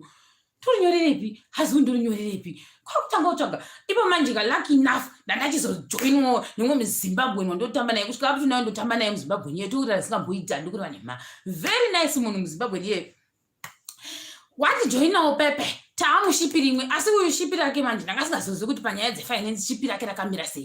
Indiri mushipi rangu refinance iriri, asi ndakufanira kuti pandazoonawo muZimbabwe ndokwanisa kutaura naye tichiita sei, tichishare maidea. Handiti ende ndingaita futi first time yangu in my entire life kuita sei uyo rapo Alexia taona Zuze ndio ndikutaura nezvake, andipa mvumo kuti ndimutaure Alexio. Handitika uyu Alexio ndakuchitaura nezita rake, ndasangana Alexio ari kutsvagawo basa. Alexio waitsvagawo basa ari kuBangkok achiitawo yake yaita, achitambudzikwa nebva azongouyawo bva tatomufonera ngati nditoriwo kuno. Ndobva ndaitola but pandakatanga kumuona Alexio ndakambomujaja ndichiti musalad ranga rakaita zimusalad zimukomenerera. Ndikati iri zimusalad rinotorikana rini. Handiti ndamuzesa kwe 1 week, ndamuzesa kwe 1 week. Ndoti hapana, kana usingada achatozotaura neni nekuti indotori nestress chairipo. I remember pakauya Alexia zizoka ndio wakazonitenga rice Alexia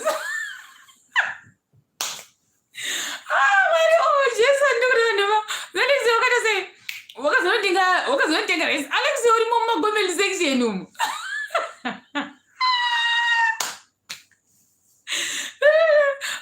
Ukasanotenga rice mene ndashuwa pamberi pamwana ndayota onasa kuti Alex yoka kumba kwavanhu ane mari isingamboitiri zimusaladi wekuti unotaurika naye munhu zvokujaja munhu zviya ndobva mwe musatoti kumashopping ndekupi chichichi tatenda bvatoti rice bvatotenga rice bvatototi hafu bvatondipa inini chichichi bvatonditengera nemuriwo mwedzi ukatoindika panga pakaipa ndikuti vanhema tamushipi imwe chete manje ndapaka pakunzi parikuva chakati ndakatanga ndichazvoda kuti vakomana nanhama dzakati but advantage I think yaizita Alex ndeyekuti like kwavo kumba kwavo ndofunga vaimusupport ini kwedu vari kutorima nzungu vachidzura nzungu atozvizivi zvese kuti munhu wanzwa nekuita sei nekutsotsonyaekera mupunga usina muto handiti ukanzwa kati uyu Alex waizondijega kana zvanyatsa kuoma waindijega kana kuti mari yakati asi ndandorya kuti zvikwere zvikawandisa handizozvigoni saka ndingoma ndairamba mari yake manje kuti shamwarika ndikazoitora manje iwo ukazombotora mari apa muri maZimbabwe mese hazonditi zvakanaka lero manje ngokwereta kune munhu wokwedu hazviti ngaibere kana kuti kuri okuko asina ukamaniswa ava zviri nane ikoko manje ndobva tatanga kugara paipo manje uyu Alex ari married wandikuti ane zvayo tite clear papo uri married utori happily married nefamily yake kuno ndobva tanzi pari kudiwa inonzi chii uyuyu pari kudiwa mazama tati kunaekera uya kuna Alex saka toindepi ndibaba tata kutoti iwo chamwa itozo Alex wakangwara gugu waita zvese wafona zvazvo kakati inapa ndigone kubuka tiketi saka kubuka tiketi online ndobva Alex wesindandangoti kuna Alex iyo saka ndodini because Alex yo manjika wabva kuIndia ndokwawaidzidza saka Alex yo manjika waiziva zvakawanda kudarika ini zvetechnology saka ndaingoti todini mari yacho iri apa ndomuti saka zvodini kana kutransferya mari ndanga asingatogoni oita kuti unoita so alright ndotengerwa tiketi ndokufamba kana kutsvaga hotera online ndanga asingazvigoni ndanga ndisingazvigoni taita pepe taenda kunonyora mazama edu tabva kunonyora mazama zvikanzi makufanira kuenda kuZimbabwe mofanira kutokasira kuenda kuZimbabwe vakomana pane mutemo pawakazombooma ini zvekuti hana dzedu dzaigara dzakari kubata maoko isireve kuZimbabwe ka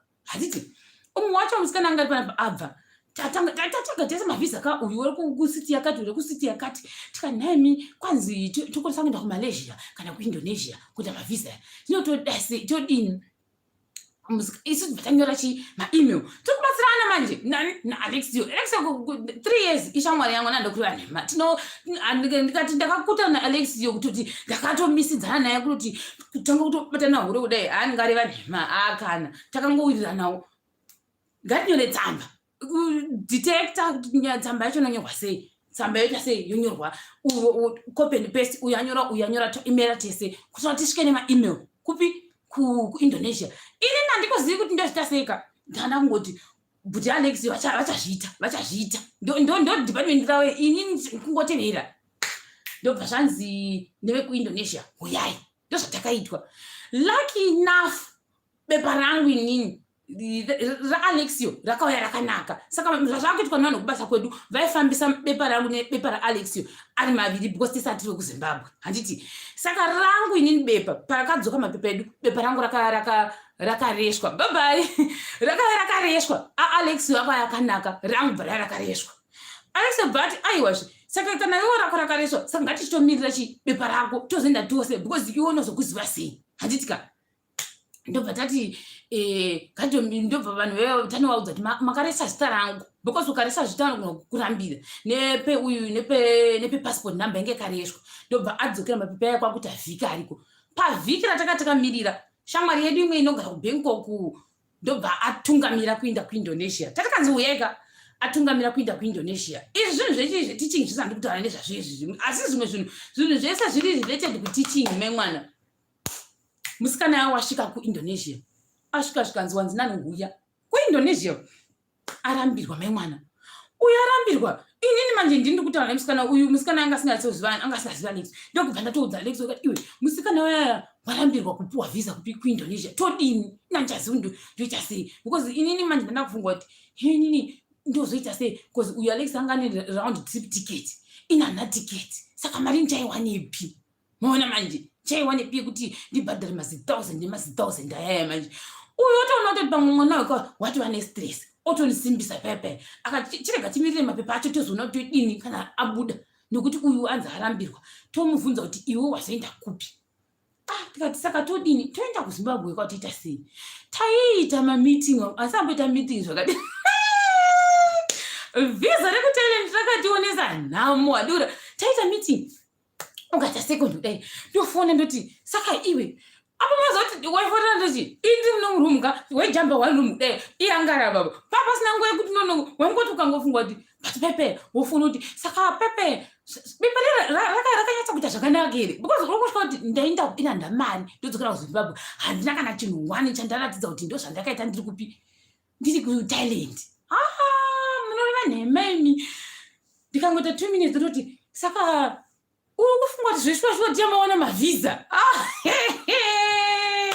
Memwana teaching in Thailand yamunochiva kuti henzi hehe munhu vanhu havazvihwisisi kana ndikamuudza kuti apply uri muno muThailand wega, ende futi ndikwanisa kukuudza kuti unoriwana basa kuti auriwana. Ndomuudzaini munhu kuti unowana basa muThailand, oya muno otsvaga basa orishaya oti Shironu wakanditi uya kuThailand ndikashaya basa.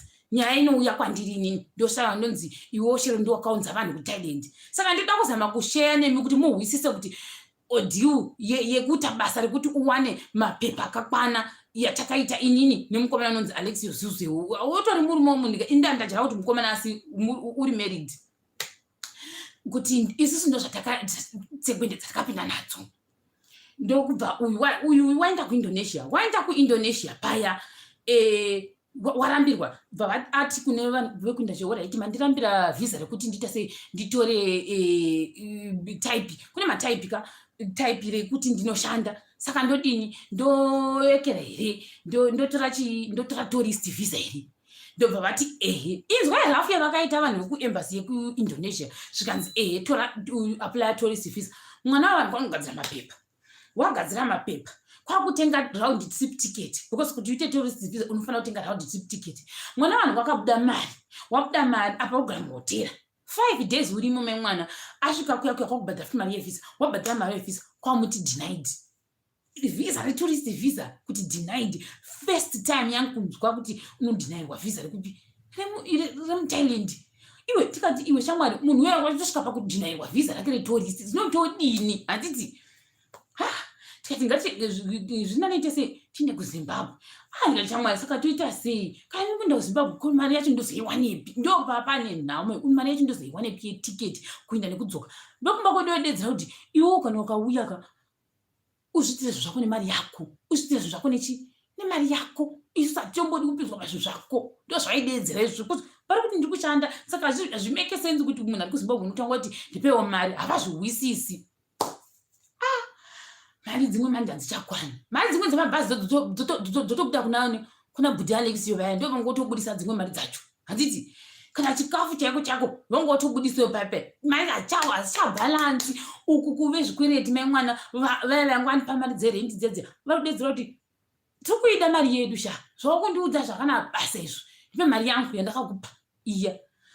Emi ndikasingakanganisini nika uyu unenge akatozondipowo futi $30 yekuti ndidzosere mumwe soo, handiti kana singareshi handiti. Apa patingotendera pamapepa echi nenhau dzakaitika pamabasa edu eteaching.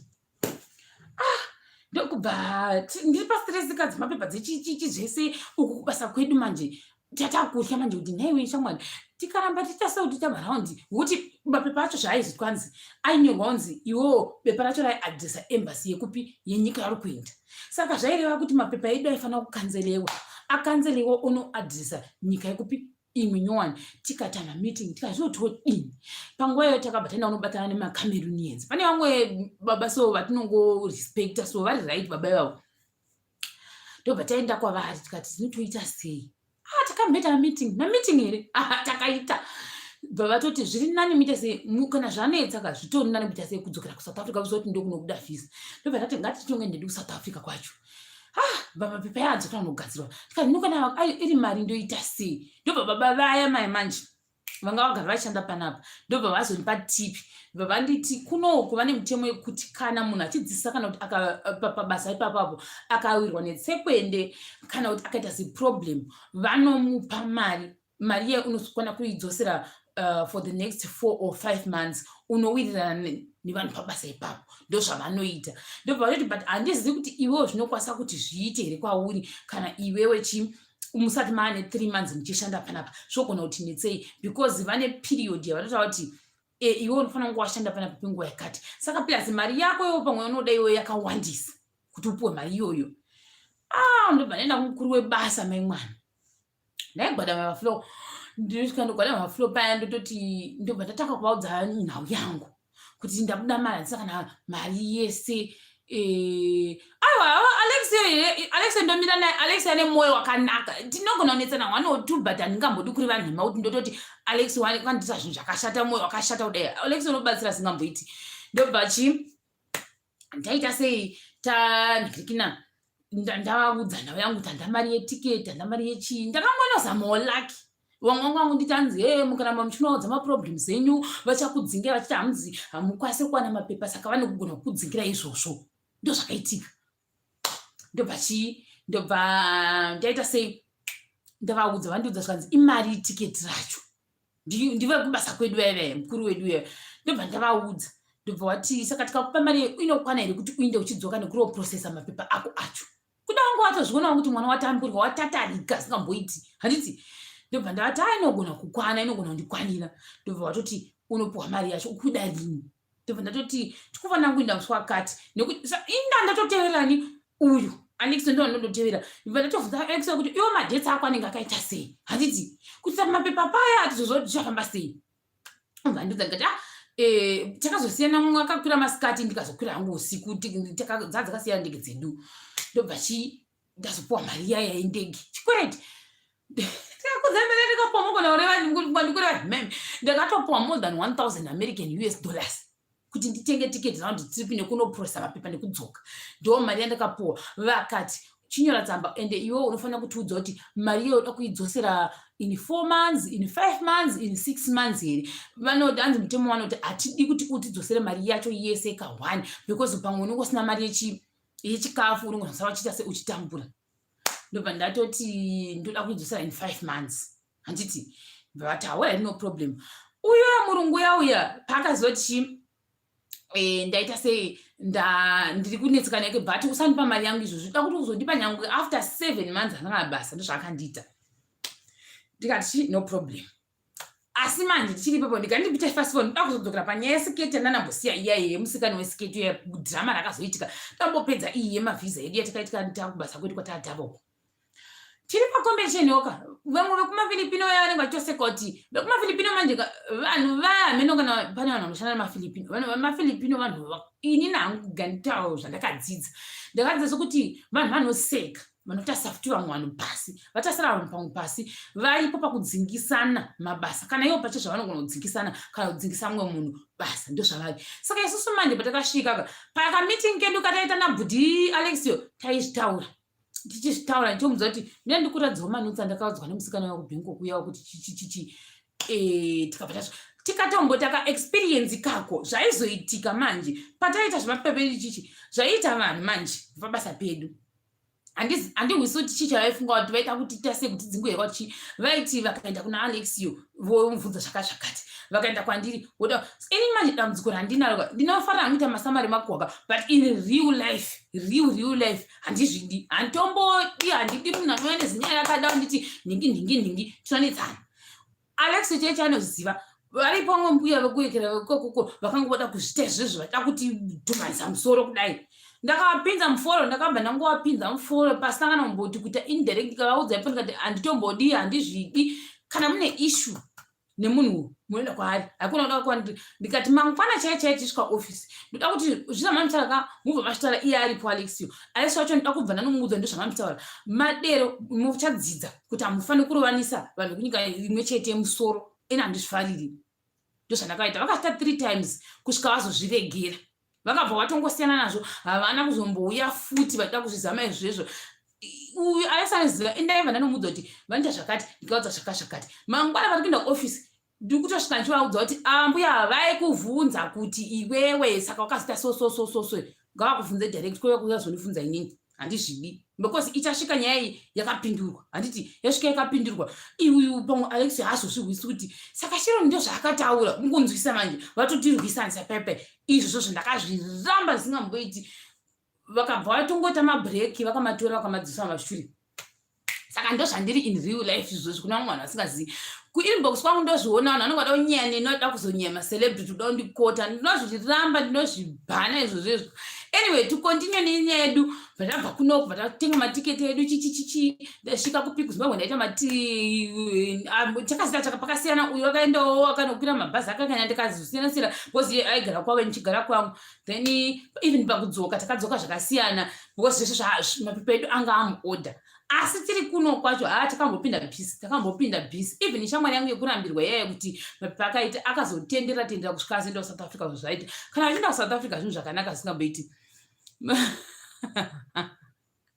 Saka kadhirama kemavhisa kunoku because kune mapepa akawanda vanhu vanofunga kuti kungouya kuno kungouti certificate rako rekuZimbabwe ndatoya necertificate rangu. Hazvisizvo. Uchitobva futi kuZimbabwe kokoko takasvika takamirirwa mwana unzi indai kunonzi kuti license. Vekuti license vanonovheta futi mapepa ako vozokutumira license yachoni. Saka kune anonzi matoek exam, kune anonzi teachers license yaunotora kunoku. Hazvireva kuti ini nangu handina degree reteaching asi munhu wese anoitora.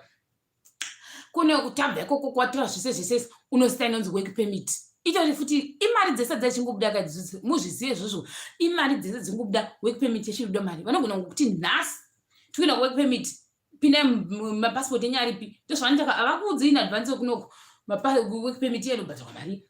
After 3 months vozokudza kuti takuenda kuno extenda inonzi chi panodiwa futi medicals. Kuvasikana manje vanotesta urine hanzi vetesta kuti une pamiviri here. Vanotora ropa mene kuti ropa vanenge vatesta makidney nemachiyera tizozivi zvanotesta nezvinodhaka zveshe vanozvitesta. Kuvarume vanotestawo futi zvanotesta izvozvo. Ndozvanoita anobhadharwa futi mamedicals iwa unomabhadhara. And haungoendika kumukoto hospital, unoenda pane vakuudza kuti iyi ndo hospital yatinoshandisa isu chikoro chino ichocho. Ndichaita sei mamedicals atinoda. Ukanoita mamwe unonzi dzokera unoita sei unoita mamwe mapepa. Ndobva yapera taita zvese mamwe aidiwa akashota anonga achikuudza kuti ndolakira takaitawo statine zvese zvakakwana. Vamwewo zvichiramba kutoramba kuti mapepa avo isusu eda akaita ndinoti naMwari kuti akaita mapepa acho. Ende futi direct haya ndiyo andokwanisa kuti munhu ukazouya achiti ndoda kuendeka ungozwa kuti ugadzire kuti unokwanisa kuwana basa ugokwanisa kurishayiwa basa racho. Right, nganichipesa manje ndakuti rep up musikana yesiketi kuti yesiketi wandambogara nayo ndikazoyekera ndandaiskipa yokuti nditange ndambopedza teaching yangu yese. Ndakabva ndaiti zvone ndichazobva kuno kupepe ndakatsa 3 years ndiripo but izvozvo zvindo last year yangu ndakutongoenda ndichadzoki zvachose ndasiyana nazvo. Ndanetawo nekuita mandiita chinhu inini kwandiri ndoti ndaneta nekura mandidzokorodza kuita chinhu 1 everyday handichangozvidi zvangu ndibhowa. Then ndikandidzokera panyaya yesiketi. Sketi yandaiti ndakapuhwa nemusikana wandaigara naye ani pamutemo yakumba kwake kwe1 month. Paakaenda kumba aindifonera pavidhiyo call kudai ochimbo ndakuona mumba ainditi zvonisimuka ndakuona mumba ndotenderera kudai. Tonzi tendera tione uko ndotenderera kudai. Tonzi tione chiko chiri apapo itsvina here. Ndozvandaitwa nemunhu anga aenda kuholiday ini ndakasara mumba. Jesus. Ndobva musikana wazodini wazoyekera wazoita sei wati mwe musi. Saka zvakaitika mwe musi ndaibika muriwo ndobva pangoti chimafuta ndobva ndati ndimuudze kuti pane kafuta kaenda pawo pako. Handiti inini andigoni kupenda maoyi, nyamwe ndikanotsvaka pendi yacho ndogona kumavhara sei madziro acho kuti ndivhare mafuta, handizvigoni. Ndobva chii ndaekera ndatomuudza musikana ndikati iwe pane kafuta kananukira kupi, kananukira kuwokwa koko, saka nangoni ndikuudze. Ndazama kuzvibvisa bva ndanoona kuti zvinozokwenga madziro. Yo, munhu wakafemeruka, wakatsamwa, ndati please, munhu wakatsamwa zvingamboiti. Ndobva chii Pepe, bva ndazviona ndikati Jesu Mwari vandibatsira.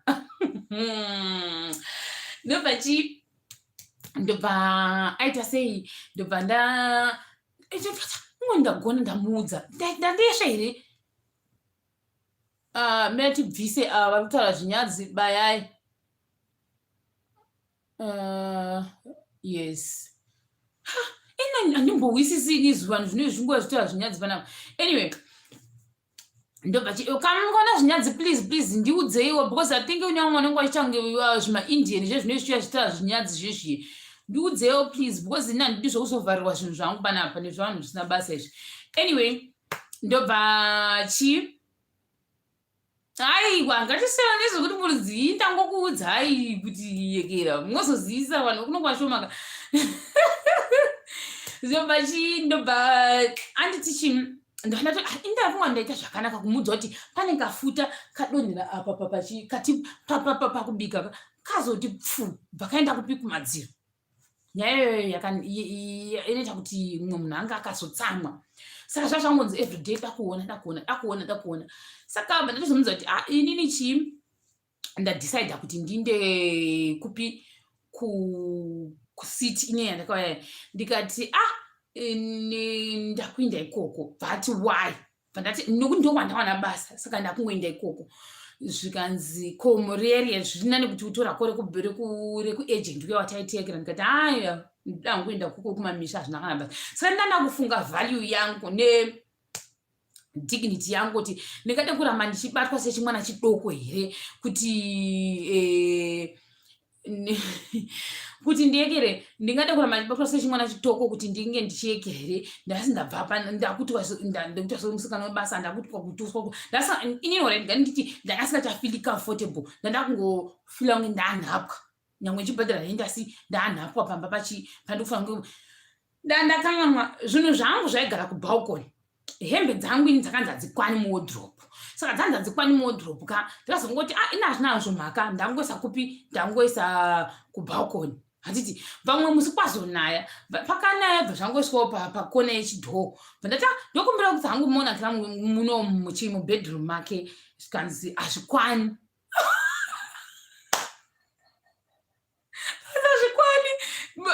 Because ndanaona chi pangakaisa mamona kake pakanaka ndikaisawo rangu apa harikwani, zvikanzi hazvikwani. Ndikati aona tamwana ndakatozota because of that ndakazoona kuti ndikazongoti ndakuinda hangu kupi, hanzi chiThailand kunei beside Bangkok. Handizivi kuti mubvunzo wenyu wakanangana pakuti chii Mr. Alvin. Vandachasei mandati ndakuita sei ndakuisa hangu pabalcony, asi ndakazorwadzwa pakuti zvinhu zvangu zvaizonaiwa zviri pabalcony ende munhu angasingadi kuti ndizvipinze mubedroom sei. Handiti bva ndafunga kuti and I think I'm not even that worthy. Handisi chunhu zvokusvika ipapo pakuti nyangwe zvikanaiwa hazvina basa, zvinhu zvangu ngazvinaiwa zviri pashe asi ndichibhadhirawo mari. Handiti bva ndaita sei bva ndangonyarara hangu, bva ndangoti inini chii tachokwadi ka ndofanira kuita sei kuningikina kuti ndibve panapa ende da kubva zvakanaka, handisi kuda kubva nditata zvekurwa. Handiti ka ndobva hanzi ukazomuitirei. Ndobva chii uyu unonzi chii musikana ndamuti ndasiya ndaita sei, ndobva ndamutsvaka bva ndagadzira pandakazomudza kuti ndakuinda. Ndobva aita sei, ndopakazonditi alright, kana wakuinda iwewe enda pasi pemubhedha. Waenda pasi pemubhedha, pasi pemetress pepe ndakasiya mari inokwanisa kuita $200 ipapo. Indagara almost a month ka tikati pasi pemubhedha pabacho zvikanzi pakati chaipo ndopandakasiya mari.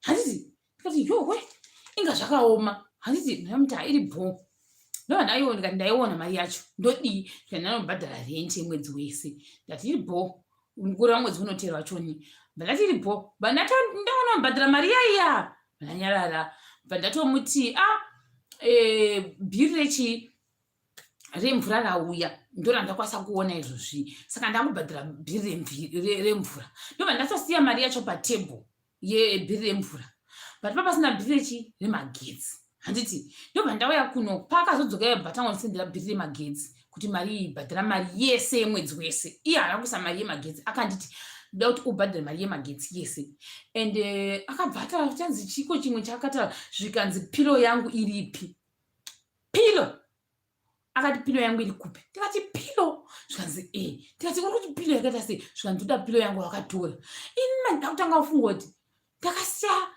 reki yekunanika hembe kumba kwake ndikasiya masitofu ekubikisa kumba kwake ndikasiya even laptop nezvimwe zvinhu zvangu kumba kwake saka ndozotora pilo ndakahwa kusoreka ndikati saka ini ndozoba pilo asi ndasiya zvinhu zvose nemasitovu nezvimaovheni ndakasiya kumba kwake ndikati pilo yako yekutama yani zvimwe zvinhu zvakareba zvezvekuisa kumakumboku ndikati pilo chaiyo ndo yandakanzi ndakaba here zvikanzi ndikuda pilo yangu ndakatoita ndikaudza Alex yoyo ndaiudzani ndikati iwe Alex iwe uyu musikana wandaiyekera uyu wandaigara naye ukuti ndakamubira pilo zvatoti pilo yacho yakaita zikati ini handingatombozii zvakuti ari pilo yakaita sei handiti ndobva ndamuti muza ndabva ndamusendera message ndobva ndamuti izvozvizvi right now mari yawakandisemera yemagetsi handisi kukwanisa kutumira nekuti zvinhu hazvanimisa zvakanaka ndoshuwa asi pandongoita mari ndikutumira mari yako yemagetsi handiti iye manje haana kuda kudera kuti azvinzwe abva tangoramba achindifonera achinditekisira mameseji I want my money, I want my 300 yange tori 369 yange about $10 ai ndikuda $10 yangu ndikutoida $10 yangu iyoyo magetsi iwa unofana kubhadhara ndakanga ndakataura neyo zvakanaka kuti ndokupa mari yako handimboregi kukupa mari yako asi ngoti izvozvi handitorina mari yacho handiti before I know it akati I want my pillow akati pillow ipi paipe manje ndobva pakatanga kutaurwa zvakasiyana kwanzi pillow pakatanga kutaurwa zvimwe zvinhu zvimwana ndasingatombozvizivi kuti zvii handiti ndobva ndati you know what rega ndimbomubloka musikana because zvakuitika panapa handichazwisi kuti chichikuitika ndanda kutoita inini manje ndaikurumidza kubatikana handiti ndakurumidza kubatikana ndaizoita stress bandasingazokwanisa kuita sei kumuudza zvandaifila ona because ndaibatikana ndobva ndanyarara ndozvandaiita ipapo ndobva ndati ndingatingi kutongozviita ndikandimubloke ndamubloka ndozoita sei kana ndane mari yacho ndozomuunbloka ndomupa mari yacho before I know it akatanga kutuma imwe shamwari wangari yake bva tazokuitawo common friend vatanga kuvatuma kuti vataure neni handiti ndobva vati iwewo uri kunzi wakatora kutora kwacho kokunzi wakaba pilo yemunhu ukaba siketi yemunhu ndikati akabasiketi yemunhu zvakakuuya saka ndipesa inini ndazviwa ndikurevera nhema zvakandivhiringa kuti iwe musikana uyu chiri kuitika kwaari inini shuwa ndoba pilo ndikureba kwaye kunzi yanzi pilo yacho ndikati pilo yacho yakaita seri kunzi yandanzi ndakaba zvikanzi chiya chakareba moza zvimwe zvinhu zvakareba zvezvokuti anzi zvinoiswa nevanhu vanenge vandikwamakumba aya amene zvonzi zvii zita racho zvakangoreba kudaio so handizvizivi kuti zvonzi zviizvo zvezvo zvikanzi ichocho wakanzi wanzi wachitora ndikati chinhu chamuti handisitombochiziva kuti handichizivini zvikanzi ati handinochida ndikati handichizivi chinhu chacho chamukureva chindisenderai pikicha ndichione handiti ndopandakabva ndanzi pepe ichi ndochawakanzi wakatora ndakaseka ndikati ini ndakakwira bhazi nechimupongora chakakura kudai ini ndakasiya zvinhu zvakazvitori important ndichiti ndikazoita sei ndikazoti shande ndozodzokera kupi ndozodzokera kunomuona Mr. Chitima zviri sei Mr. Kunde Chitima sikana vandawo zveYouTube futa handiti zvikanzi ndio chawakaba ndikati naimi ndakabvunza ndikati imimi pfungwa dzenyu mimi chaidzo dzinokakudza kuti ndakasiya laptop because ndakangoya nitunhu ngoti ndikwanisa ngosvika ndikwe laptop ndakasiya ikoko, ndikasiya stove chaiyo, ndikasiya oven, ndikasiya mapana aya kuno kumacooking pans aya ndikamasiya ikoko, ndikamusiyira zvimareki zvezvo zvekuti iye aiti handidi kutenga zvimareki, ndikangoti gandimusiyire shuwa ndoita shavi rekunzi ndine shavi rekuba rekutora chipiro chacho handisi kutomboziva, zvikanzi ati ndochida, ndikati Satani anofamba shuwa. Ndakatoti ndikati uyu mweya zvine, ndikati regai ndicha sei, ndikati mazuva tichi hazvinetse, muudze kuti akupei quotation yepilo yacho, handiti ndozvandakaita.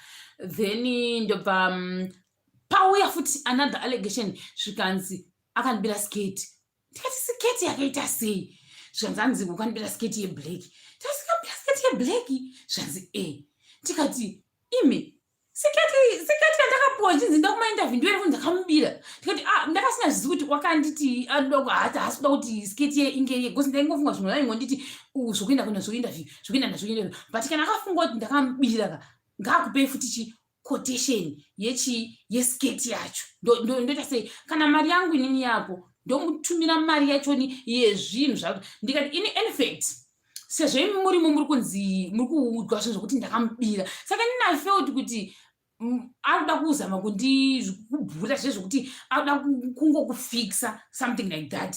Ndobva aita sei ndati ndokumbira muudze musikana iyeye because ndaimuti ndichamuunblocker, mafondero anga akundita anga asingachanditire, ndikati ndichamuunblocker, ndaita sei mandana ndongomusendera ka1.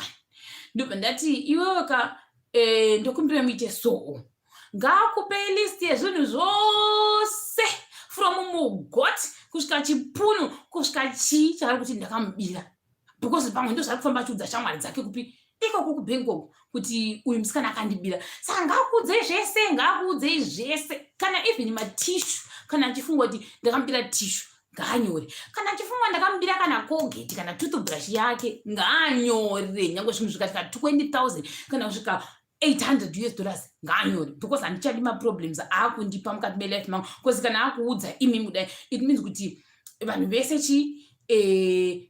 ari kutofamba achivaudza kuti inini ndakamubira, futi ndasitotomboziva kuti ndo zviri kuitika ikoko kwamuri ikokoko, ndasingatombozivi, ende zvimwe zvamuri kutondiudza handizvizivi kuti ndo zvakutaura. Ndobva pandakazonyatsoona ndastable manje vandanomuunblocker, ndobva ndamumhoresa zvakanga handei zviri sei, I'm so sorry kuti ndakambokublocker for nguva yakati, because panguva indifonero zvinhu zvinonimira zvakanaka, ende ndakutsanangurira kuti zvinhu zvinonimira zvakanaka, but iwe hauna kuda kuzvihwisisa, ndosaka ndaita sei ndakakublocker. Uyezve avo wakatuma ndakazvinzwa zvawakaudzwa kuti ndakakubira, saka ngatiite so chindipawo zvelist yese uchinyora kuti number 1 sketi yako yandakakubira yakutaura ndakakubira, number 2 pilo yako nepicture yachoni yakutaura ndakakubira. I don't care kuti zvichasvika mari nditumire zvinhu zvacho zvese izvozvo, kana iwe kufunga kuti pamwoyo pako ndakakubira kana chikorobho, ndakakubira kana sipo, ndakakubira kana chii, ndokumbirawo unyore ndozvandakamuita. Yakauya list please, yakanga yakareba kudai, iyeye kuda kuwachisa, iyeye ndo zvakaitika, kuda kuti hatitozivi kuti pamwe sipo wainzi ungageza nesipo here, hatitozozivi ipapo. Zvikauya zvikanzi mari yakati, saka waita akamutora pilo manje. Inini pilo ndakatozoseka, because mapilo acho naireva yacho pandakanomatasa kunoko ndakanomaona mapilo aita $6, but pilo dzandakaudzwa nemusikana idzodzo dzaita $30, zvikanzi ndo pilo dzangu, handiti. Then maseketa aigona kunzi $60. Ini ndazonotasa hangu kuya ndaiona kuti siketi yaichinzi $15, but amuti hazvana basa, vanotoseka chitotana uyu Alex ngati unoziva kuti zvinhu zvacho zvaanga achita quotation aita quotation yekuti ×3 ndikati ari kufunga kuti ndichamuti hazviiti, ende kana pamwe ada kuzama ndibatisa papa kuti akanyima mari yangu akanyima manje ina hazikuzoita izvozvo, nyange akandipa ×4 ndoda mupa mari yake iyo. If that is gonna make her happy, that's okay with me, as long as ndamclear star rangu zvisinga chinei neni zvaakandifamba achiudza vanhu kwaari, and I didn't even know kuti ndo zvaari kutaura. Nditika mari yacho kana iri kumufadza nyange kuenda 500 ichizoti kana chinhu chacho chakaita $30 bo ndobva anyora mba ndamuti ndipe account details ako bva andipa bva ndaenda kubasa bva ndasvika kuna Alexio. Alexio wedu muFilistia womwoyo wakanaka bva ndaenda kwaari ndikati ndisenderewo mari kune musikana uyu. Handiti saka zvaiitika ndasingati ndakugona zvekutransfer. Ndobva Alexio aita sei asenda mari iri yake. Handitika asenda mari iri yake from account yake iye. Inini manje ndaizoenda the following day. Handiti ndiAlexio uyu. Alexio tapuwa list ka. Ndobva ndamunzwa kuti ina handizvigoni zvekuita transfer. Ndobva ndasati ndatofumbwa futi nezvefoni yekuti hanzi unoekera zvakaoma ndiri kureva nhema. Ndobva anondiitira zvinhu zvachoni. Ndobva taverifya ndobva taona total yacho ndobva taverifya ndobva tasenda tasenda mari iyaya kwaari. Saka meaning kuti excuse me, Alexio ndaizomupa mari yake the following day. Ndakasina problem naye because Alexio ndatagwirirana. Ndobva ndibhuti yesu ndibhuti ndandoshanda naye saka ndorega kana akandiitira zvakanaka. Unoziva vanhu vakanozotanga kuda kufungira Alexio akaroora please. Mukadzi wake anotogarawo kunoku musada kuzofungira kuti ungoriwo munhu ane mwoyo wakanaka akandibatsirawo panguva yese yandaipindawo nenyakanyaka. Zviteknology ndasingazvigoni saka hapana munhu wandaikwanisa kutaura naye kunze kwaAlexio. Handiti munhukadzi wake andowawo kunoku kwete kuda zvokutanga kufungira kana nope. Zvikanzi saka anyway inzwawo iyi iwo ndira kukublokera zvo. Akatsotsani naye mudangodzikisira vanhu. Alexio akatsotsani imimi vanhu ka unozondisa vanhu vachizorwisa vanhu. In fact bayai kutaura kuti Alexio akatsotsa imimi ndimi ani munomuzira kupi Alexio wacho. Bayai vaRaymond Makwiyana vanhu ndosaka musingazobatsirika nemimi. Munotaura kuti Alexio akatsotsani kana munhu akaita chakanaka munoda kutanga kutaurisa panapa. Ndobva anyway proceeding ndobva mari yabhadharwa. Ini mbva ndazofuma ndazofuma ndichienda kubank. Ndafuma ndichienda kubank ndobva ndazonodzoserani Alexio mari yake yapera nyaya iyoyo. Musikana yabva ndatomutenda. Chinzwa message yandakamutenda nayo ndikati makaita henyu basa. Ndakanyatsaumudza kuti ndipi yako wakaita basa wakandiita sei wakandibatsira and I really appreciate. Wakandibatsira zvinhu zvakawanda zvisingamboiti hapana zvandaiziva kunyanya panyaya dzeupenyu. Uyezve hanzi andizve ndoshanda naye pabasa pedu. Zvikanzi ningirikini ndibva ndamuti iwewe handina kana chipomerwa newe. Zvese zvawakaita kana zvawakataura kune shamwari dzako uchiti inini ndakaita sei ndakakubira ndikakuita sei. I don't hold anything against you. Handitomborina kana problem newe ende ndinoda kukutenda. Mwari akuropafadze. Ndibva ndamusendera message iyoyo haana kundipindura. Ndamusendera marisits aya haana kundipindura. Bvangondinyaradira. That was it nemusikana iyeye. Then bva atonditi ndine zvinhu zvako zvikuno kundosita sei. Ndikati rasa. Ndakamudza kuti rasa zvese from laptop yacho irase kusvika kustove because ndanga ndisingachadi anything to do nemusikana iyeye. Ndakamuti rasha zvako uita sei zvinhu zvachoni ndozvandakamuita. Ndobva ati handikwanisi kurasha zvinhu zvako. Ndikati pari zvino ka I think ndo stage yatava zvirashe. Ndakasangana laptop ndikatenga imwe laptop nyowani ndikamuti rasha because laptop yacho futi sinayo ndiri because yange yakatongofa yakatsemuka saka ndakangoti rasha. Ndati rasha laptop iyoyo vandamuti rasha even zvaukufunga izvozvo rasha usatomboita sei usatombochengete zvako. Zvikanzi hazvi ndikati andakambasa nazvo chero zvawafunga kuita zvinhu izvozvo handina basa nazvo. Inini chandisingangodi kutarama chita maproblems newe. Ndopakapera kutaura kwangu nemusikana uyawe. Papera kuigirira kutaura nemusikana uya mengwana.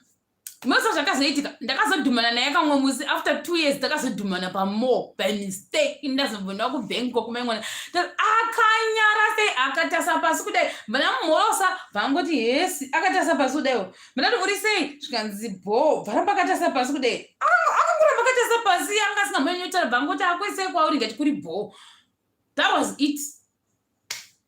Life yedu yakaita sei yakaramba ichindirira because inini ndakaona sekuti waida drama, but drama rachoni handa kuda kumupa ini drama rachoni because zvaakaita zvanga zviri silly handambozvifunga ndazvifungira ona but ndangoti ndo zvaaida kana vafunga takandifikisa Mwari ndiwe munhu wese. Handiti kana vemberi vacho vesure ivo vane mari dzavo havo isatina ne unosungwa zvekuno neyo mana ndaimboona manje ndivana nevamwe vachita zvavo vanhu right mine right iyi yapera yokuti kuzoshanda kuzida sei then pane imwe yekuti futi after 1 year munhu wese kuno anowana basa anorenewa contract yechi after 1 year. Saka after 1 year unogona kunza kuti atichakuti pani pabasa kana kuti tinokudzosa. Saka zvodependa yoita sei wobva wawana kana kuti kotanga imwe life nyowani. Saka nina munongoti nhangu Mwari kuti 3 years dzangu dzandandi pabasa pedu ndakaita contract yangu dzaingorenewawo kusvika hanzi hapana mari vamwe vaitodere kuti zvani kumupire mari yachoni ngaita sei asindapindwa nechilipstick pari lipstick pazino anyway saka ndowangeri story time yangu yekuti sikana kutsvaga basa kwangu. Pane vamwe wakatombondiudza ndikaudza kuti vakandiudza kuti hausi muchena saka hazviiti kuti tese tikupe basa ende futi ubva wangogara waziva kuti nyange pari pabasa penyu murungu is always correct ende murungu will always be in front. Nyange zvaita sei izvozvo zvingoziva kuti murungu nyange akakosora zvokuti akataura vanhu vane freedom of speech isingamboiti yekuti unoti nhai Mwari ende vanorafura vane rafu but ukavadzosera manje handidi kureva nhema nyaya haiperi. Nyaya iyoyo haiperi zvachose. Nyaya iyoyo ukamudzosera ndakadzosera mumweni akanditsamwira ndakamudzosera anomujairira ndikamudzosera naye ndakazomudzosera unoramba uchihodha woita 2 years uchihodha ndikamudzosera nyaya haina kupera zvakanaka because vanera kana kutoningirikina. I remember nemumwe ndikamushanda naye aitogwadira kada vakuru chaivo basa aivarafura kuti wati kutorafura chaiko but vaivasekera izvi zvainishamisa kuti ndikazomubvunza kuti nhai iwe sei uchirafura vanhu vakuru chembere kwauri dzakadai sei uyekera nyaya yacho tatopera newe nometa tapedza nyaya yekare yengeri yeteaching iedzapa tapedza kare nyaya yedu wanonoka shazi wanonoka tapedza yengeri story time yeteaching jobs in Thailand. Hanzi chii hanzi maybe zvachiitika pamwe next week pastory time pamwe togona kutwista toita story time yekuita sei yekumboti chimbonzwa makozi evamwe vanhu vachitiudza kuti pavakaindawo kunyika dzavo dzavakainda idzi experience yavo kutsvaga basa nekuzoita sei yanga yakamira sei. Saka maybe ndo zvatofanira kuita next week pari sei ndiudzei votai tinzwe votai munofanira kunyora toita sei next week munoda kuti ndiite story time yangu here kana kuti because I think next time pandichadzoka ndofanira kudzoka ne-social life in Thailand ndimbokuudzai social life kuite zvekumboita zvekunyeva mozombotiudzawo madhirama makaita pabasa penyu motiudzawo hanzi nyangwe story time wati alright munozokomenda mozondiudza kuti zvakamira sei pamwe ndichazonyumiwa pacommunity tab kuti toita sei toita zvekumboita zvemacozi no mofanira kuvhota kuti matopic api amunofanira kuti tiite zvemacozi ndeipi yacho yamunoda kuti tiite zvemacozi ndeipi yacho yamunoda kuti alright story time ndokuti ndouya nestory time yeuyuyu inonzi yechizitirayo yekuti social life inosanganisira ndakatomboenda kwamafunction kusvika unoti pu handindi futi kumafunction evanhu avava ndakuudzai madhirama angu andakaite ikoko story time 4 p.m.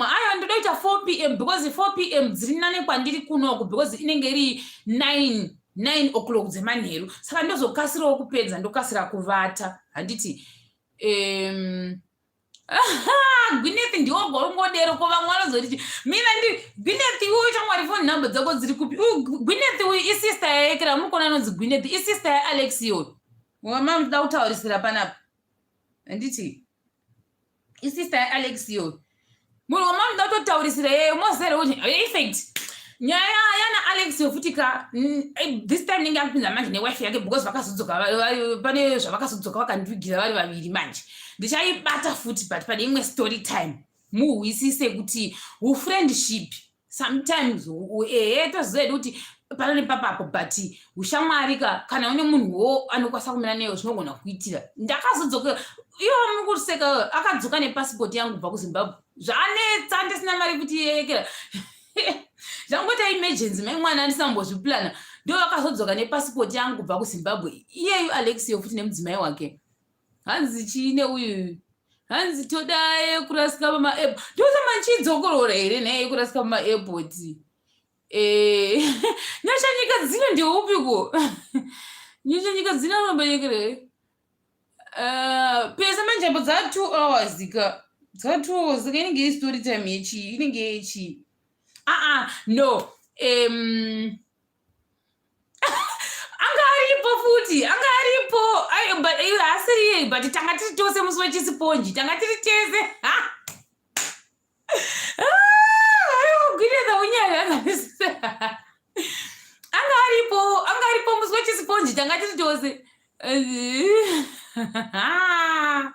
anyway so ndo zvese pamwe munozoti ndototi namwari kuda pamwe ndachazvikoniwa kunyatsa kutenda Alexio nekundibatsira kwaakaita 3 years dzangu nhasi pamwe yange itori dedication yake yazotongoitika indirectly saka Alexio kuda ndaizosvoda kuudza kuti wakaita hako nekundibatsira pa 3 years dzangu idzi ndichikushupa iwe nemhuri yako ndikushungurudza asi ndokutenda kuti wakandibatsirawo ukahwisawo kudhunya kwanguwo mamudhu anguwo anoita achimboita switch on achidzoka ndozvitenda zvisingamboiti hanzi muchato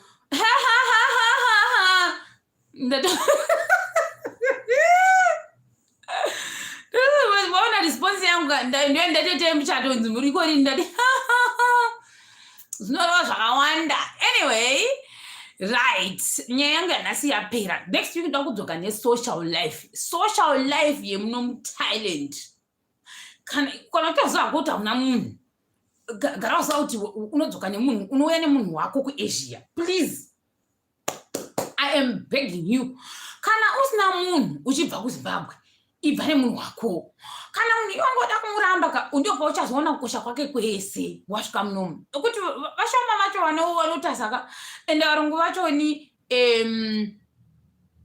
question and answer okay ndeipi question and answer yacho muda kuzinza maquestions api bvunzai alright bvunzai ndizoenda chero nimorese esinati zviri sei tapinda itai muda kubvunza maquestions ekuti chiiko nhasi ndasina kuronga zveuyu ini nyaya dzacho hatizoperere ndikaita 2 my life per week alright maybe mangwana zvandogona kuita ndikaona energy handiti ndoda kutaura yesocial life pasocial life regai ndite appointment mangwana 9 p.m. ndoita chii social life pasocial life ndichabata zvakasiyana kunyanya dzemudeto please idzi handidi kuriva nhema pachange pakaipa handidi kuriva nhema mangwana ndinoiita iyoyoyo ndina matirei ndiwane energy yekuti ndikwanisa kugara pano zvandakaita kudai ndiite live stream yedating muThailand hanzi ndazuze ndaita fame in 5 minutes aiwa but kuti ashuwaka ndakazvitara ndinakatikati nyange munhu akazokuresera sei ndogara ndichitaura in my entire life kuti munhu kana akakuita chakanaka anenge aita chakanaka handiti ukakona kuda kusvora social life akumanaka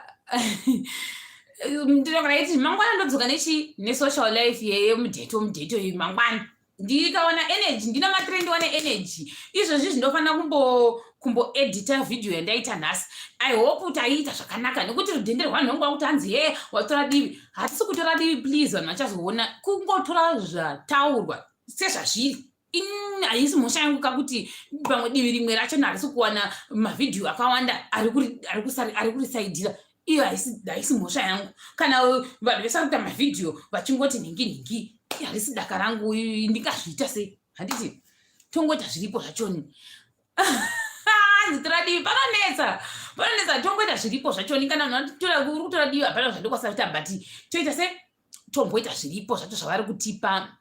Aiwa, tikuda topic yaAlex with his family. Muna kuti ilife yake kai Alex wacharimo muyekera muningirikini muyekera chandokwasa mina inda kutota kukaguwa pamwe anogona kunditsamura. Alex yoka akadanana nemusikana wamukadzi wake, vakadanana vari vese kubva kuIndia. Mai mwana vakasvika pakuengage, mai mwana vakabva pakuengage, mai mwana akandoroora, mai mwana pakundoroora pepe. Alex kuti bata toda kuuya da kubatana nemi. Alex kwakuti sponsor yourselves. Waidamwa kuinda asaiti hanzi unozvibhadharira mari yako yega. Mukadzi wake ndiwe kuLesotho, handiti mukadzi wake anonzi Rosina. Seni mandizonyatso kuiziva mateboho kana sikakanganisi. Ndiye mukadzi wani waAlexiyo. Vakandoroora mai mwana tichita mapicture apa ndandiri kumushaka chite kuti vakomana zvavo hava daitoda kutokuindawo kuLesotho kunoona kuti kuLesotho kwakaita sei. Ndikuzivi saka inge itoriwo free transport for me and nefree accommodation nefree pekuti ndozotonosvikira kupi. Saka tiri gurupuwo taiinda takadero mai mwana vakainda vanhu vaindikatorwadza vakati hanzi mari yako kuti uinde ikoko.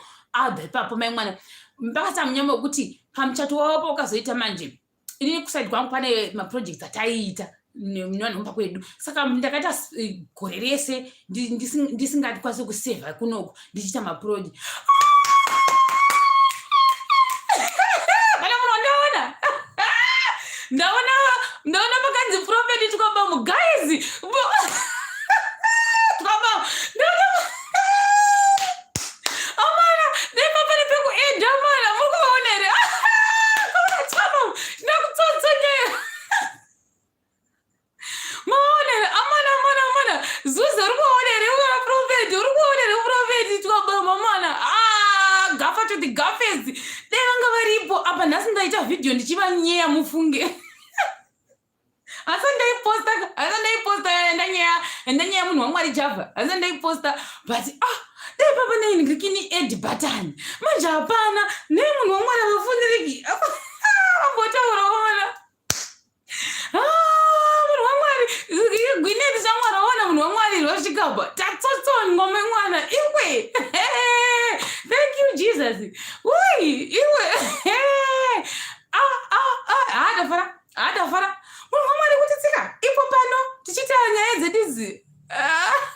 Hanzi anofanira kuzibharisa neprayer. Foni yedu zveiyi haina yekera. Manje uri kufona nerwrong one maikani. Nzweika mirei vanhu we 1 second ndozviona seiko. Prophet vanenge vari kuda kuzama kufona namba rekufona nenhamba dzisidzo. Ndativape nhamba idzi dziri kuita pauyu izvozvizvi. Foni ine nhamba idzi ka ndo dzakaiga tite so toita sei apapa. Da kuti Prophet vambofona. Vanhu musaenda mana musaenda da kuti Prophet vavone. Iwe mira 1 second toita sei apapa 1 second da kuzvona ndozviita sei 1 second.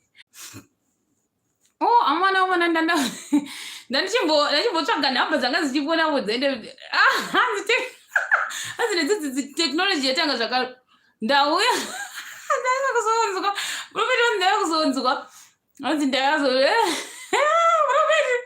Prophet Java neseka ndikotenda. Thank you nekuti shanjira isusu vasikana vekughetto tiripo pano handiti chokutenda isingamboiti munhu waMwari Java.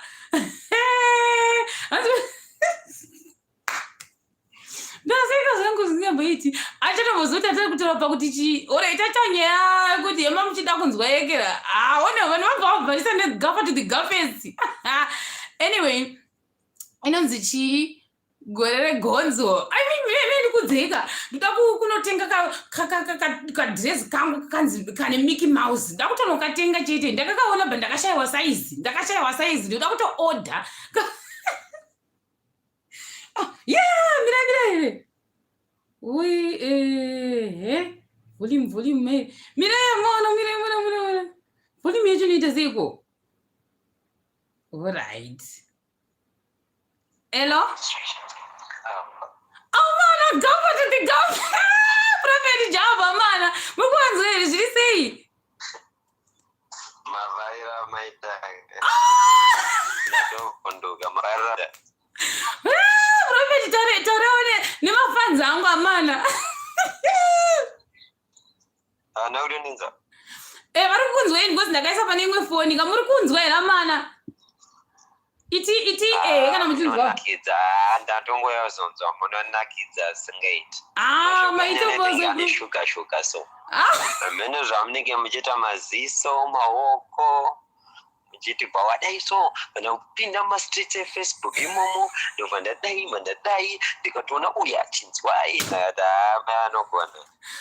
Maitobozo Prophet. Ndimore Prophet ndokumbira mumhoreso imwe best friend yangu akandibatsira ndi no Thailand for 3 years anonzi Alexio nemudzimai wake anonzi Rose.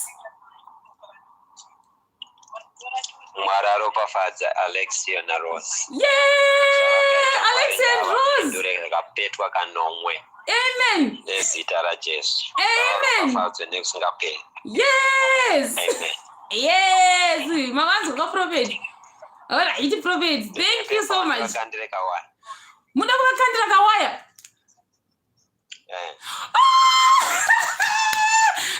Alexio azoda kukandira kawaya naProphet Java wazvinzwa here Alexio? Akazvinzwa ndokungafara. Samundisendera ndokusendera. Alright, thanks. Maita basa nakukata. Alright. Ndikuteerera angorega ndidzokere paYouTube. Alright. Alexio, tiri kudya tese mari iyoyo totoidya tese chete. But anyway, ndandakupesa kagova kani Alexio bva. Alexio isita sei vaenda kundo makundiskipisa manje kagova kangu nokuti makuda kuona zvaAlexio. Makuda kuona nezvaAlexio yokuti uyu Alexio ndiani. I think vanhu vangu vaita confusion. Saka ndangokudzai kuti ushamwari hwangu naye hausi kungoti zvinizvi zvamukufungira kuti pamwe akatsotsonya wadasai kutori brother and sister nefamily yake. Dai zvaitoitaka tikaona munhu anyatsa kuti tora mapictures iye nefamily yake vari kunoku totora tese nyatsota group toisa paInstagram nekuti kuti vanhu vanenge vasina kunzwisa zvakanaka. Anyway ndaida kungotaura kuti bva vazochata Alexio nani na uyu vakasita white wedding. But pakuita white wedding pepe zvakaita kuti ndakakonwa kuzoenda kumba. Handiti ndakonwa kuzoenda kumba pane zvanga zvaitika pakuti pane chiproject chedu chidoko chandazama kuda kuti ndibatsirana nevanhu vekumba. Hachina kuzonyatsa kubudirira zvachona asi ndandaita gore rose ndichitumira mari memwana mwedzi woga ndobva pazoita zvingamupini zvakaitika. Saka manje pakuzoti ndichikasira kuenda kumba pakazonzi passport handakuzviziva kuti passport yangu yakuexpire. Makutota ndibata nzemwe nyaya ndakasingadi kutaura ndikai ndichiitaura zvangu ipapapo. Saka passport yangu yoda sei yakuda kuexpire pepe. Ini ndobva taenda kunorinyiwa mapassport. Vanamukudza kuti kune maprocess kakuti gore rega rega unorinyiwa unorinyiwa visa rako. Tasvika pepe nokuimmigration bva vati inigirikini iwe wazvichaiti kuti sei tikuisire gore visa regore mupassport nekuti iwewe wakaita sei visa rako rakuexpire rasarwa ne6 months. Tikati visa rasarwa ne6 months zvanzi ndikasaka ndoita sei zvikanzi wotobuda wotonoita imwe passport. Not visa sorry. Inonzi kuti passport madays epassport yekuti 10 years dzakupera ndoanachireva. Bye bye. Saka ndobva ndafunga saka ndoita sei apa pasitaka cash memwana. Ndokubva ndatotanga kutaura uyu Alexio bva right ndogona kudzokera nepassport yako. Handiti wadzoka nepassport yako but kuti madhesi edu bva piringishana ivo bva watanga kuenda kumba because vaigadzira muchato. Ndobva watanga kutungaina kuenda kumba ini chinda kumalaysia. Handiti asi ndichida kumalaysia kuya pane madhirama angu andakasvika ndikanoita kuti ndi kumalaysia ikoko. Ndiri kumalaysia kuya mbelele sei mapepa zangu mapepa zangu ndasangana nemwe musikana bva papepa zangu mai angu vaenda kunonditira passport on my behalf. Zvobvumidzwa kaiti zvezvo futi zvokutira passport munhu on behalf chichisinzi uri kudiaspora what. Ndobva mai angu vakavata 2 days vachinaiwa nemvura kuya kumapassport kuya wanzwa. Saka manje dambudziko raiitika nderekuti hakuna munhu wandaiziva. Munhu wandaibata ndiani?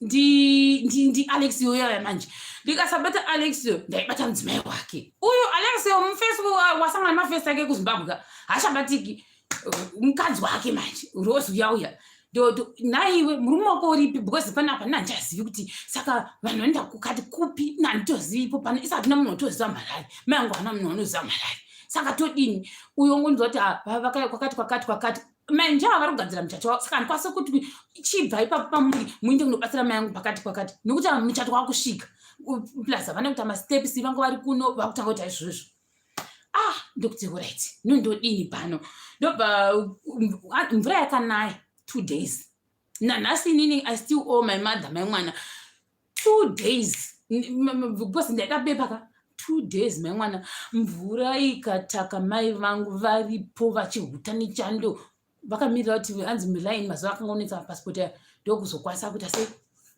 kuzoisa mapepa aya but manje passport payakazobuda vakati mai angu vakabva kumba kwedu vakaenda kumba kwana Alexio iye the same person uyauya 3 years dzangu ndishanda naye ndobva vafuma makuseni vachienda kupi kunotsvaga kumba kwana vangu vasina kuzivi vakatozoenda kunoona mai vaAlexio ndio mai vakanosangana navo vakaita sei vakandovasiyira passport vana Alexio ndokuzouya nepassport yangu kuno mai mwana zvakaoma ndikureva nhema paakashanda Jesu ipapo but anyway ndo yose pamusoro pani zvandangokuclear pamusoro paAlexio kuti kana munhu akanaka hatifaniri kushora munhu saka ndo chaiyo zvese izvizvi nekuzoshandawo kwangu ndakaita nayo kusvika izvozvizvi kusati apedza but nhasi yapera next kana ndikawana simba energy ndikaita energize mangwana ndodzoka nedating kana uri kuAsia kuno kuti kwakamira sei sada kurevera nhema kana une munhu wako uya naye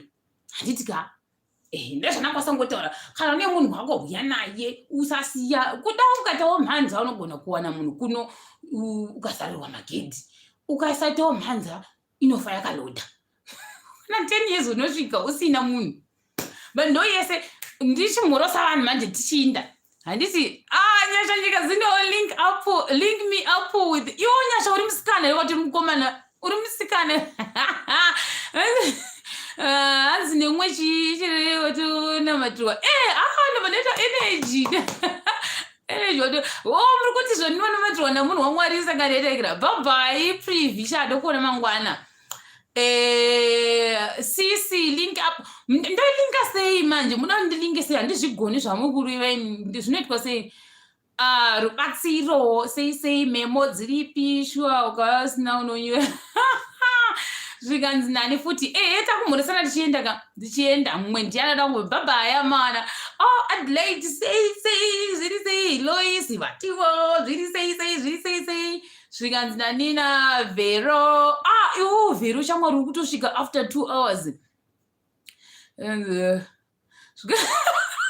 azimemo iwaka ndio ndida kuzomautira iniveitika ndogenda kuitaura nezvayo social life mangwana ndichiri kunzwa kuitaura nyaya yemudheto yekudanana yekuita marelationships muno muThailand kuti kwakamira sei. The struggle is real. Ndo zvanakwanisa kutaura izvozvo.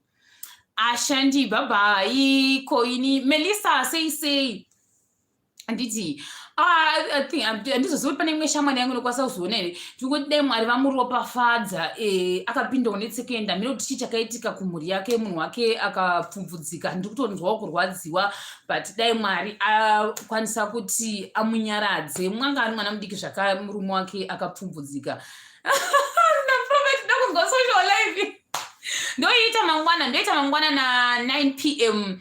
na 4 p.m. Zim time. Bye bye. Ndakwinda. Amana na Gwyneth maindera mana. Bye. Ndakumbo editor ndanchita nhasi. Sha izveni naro.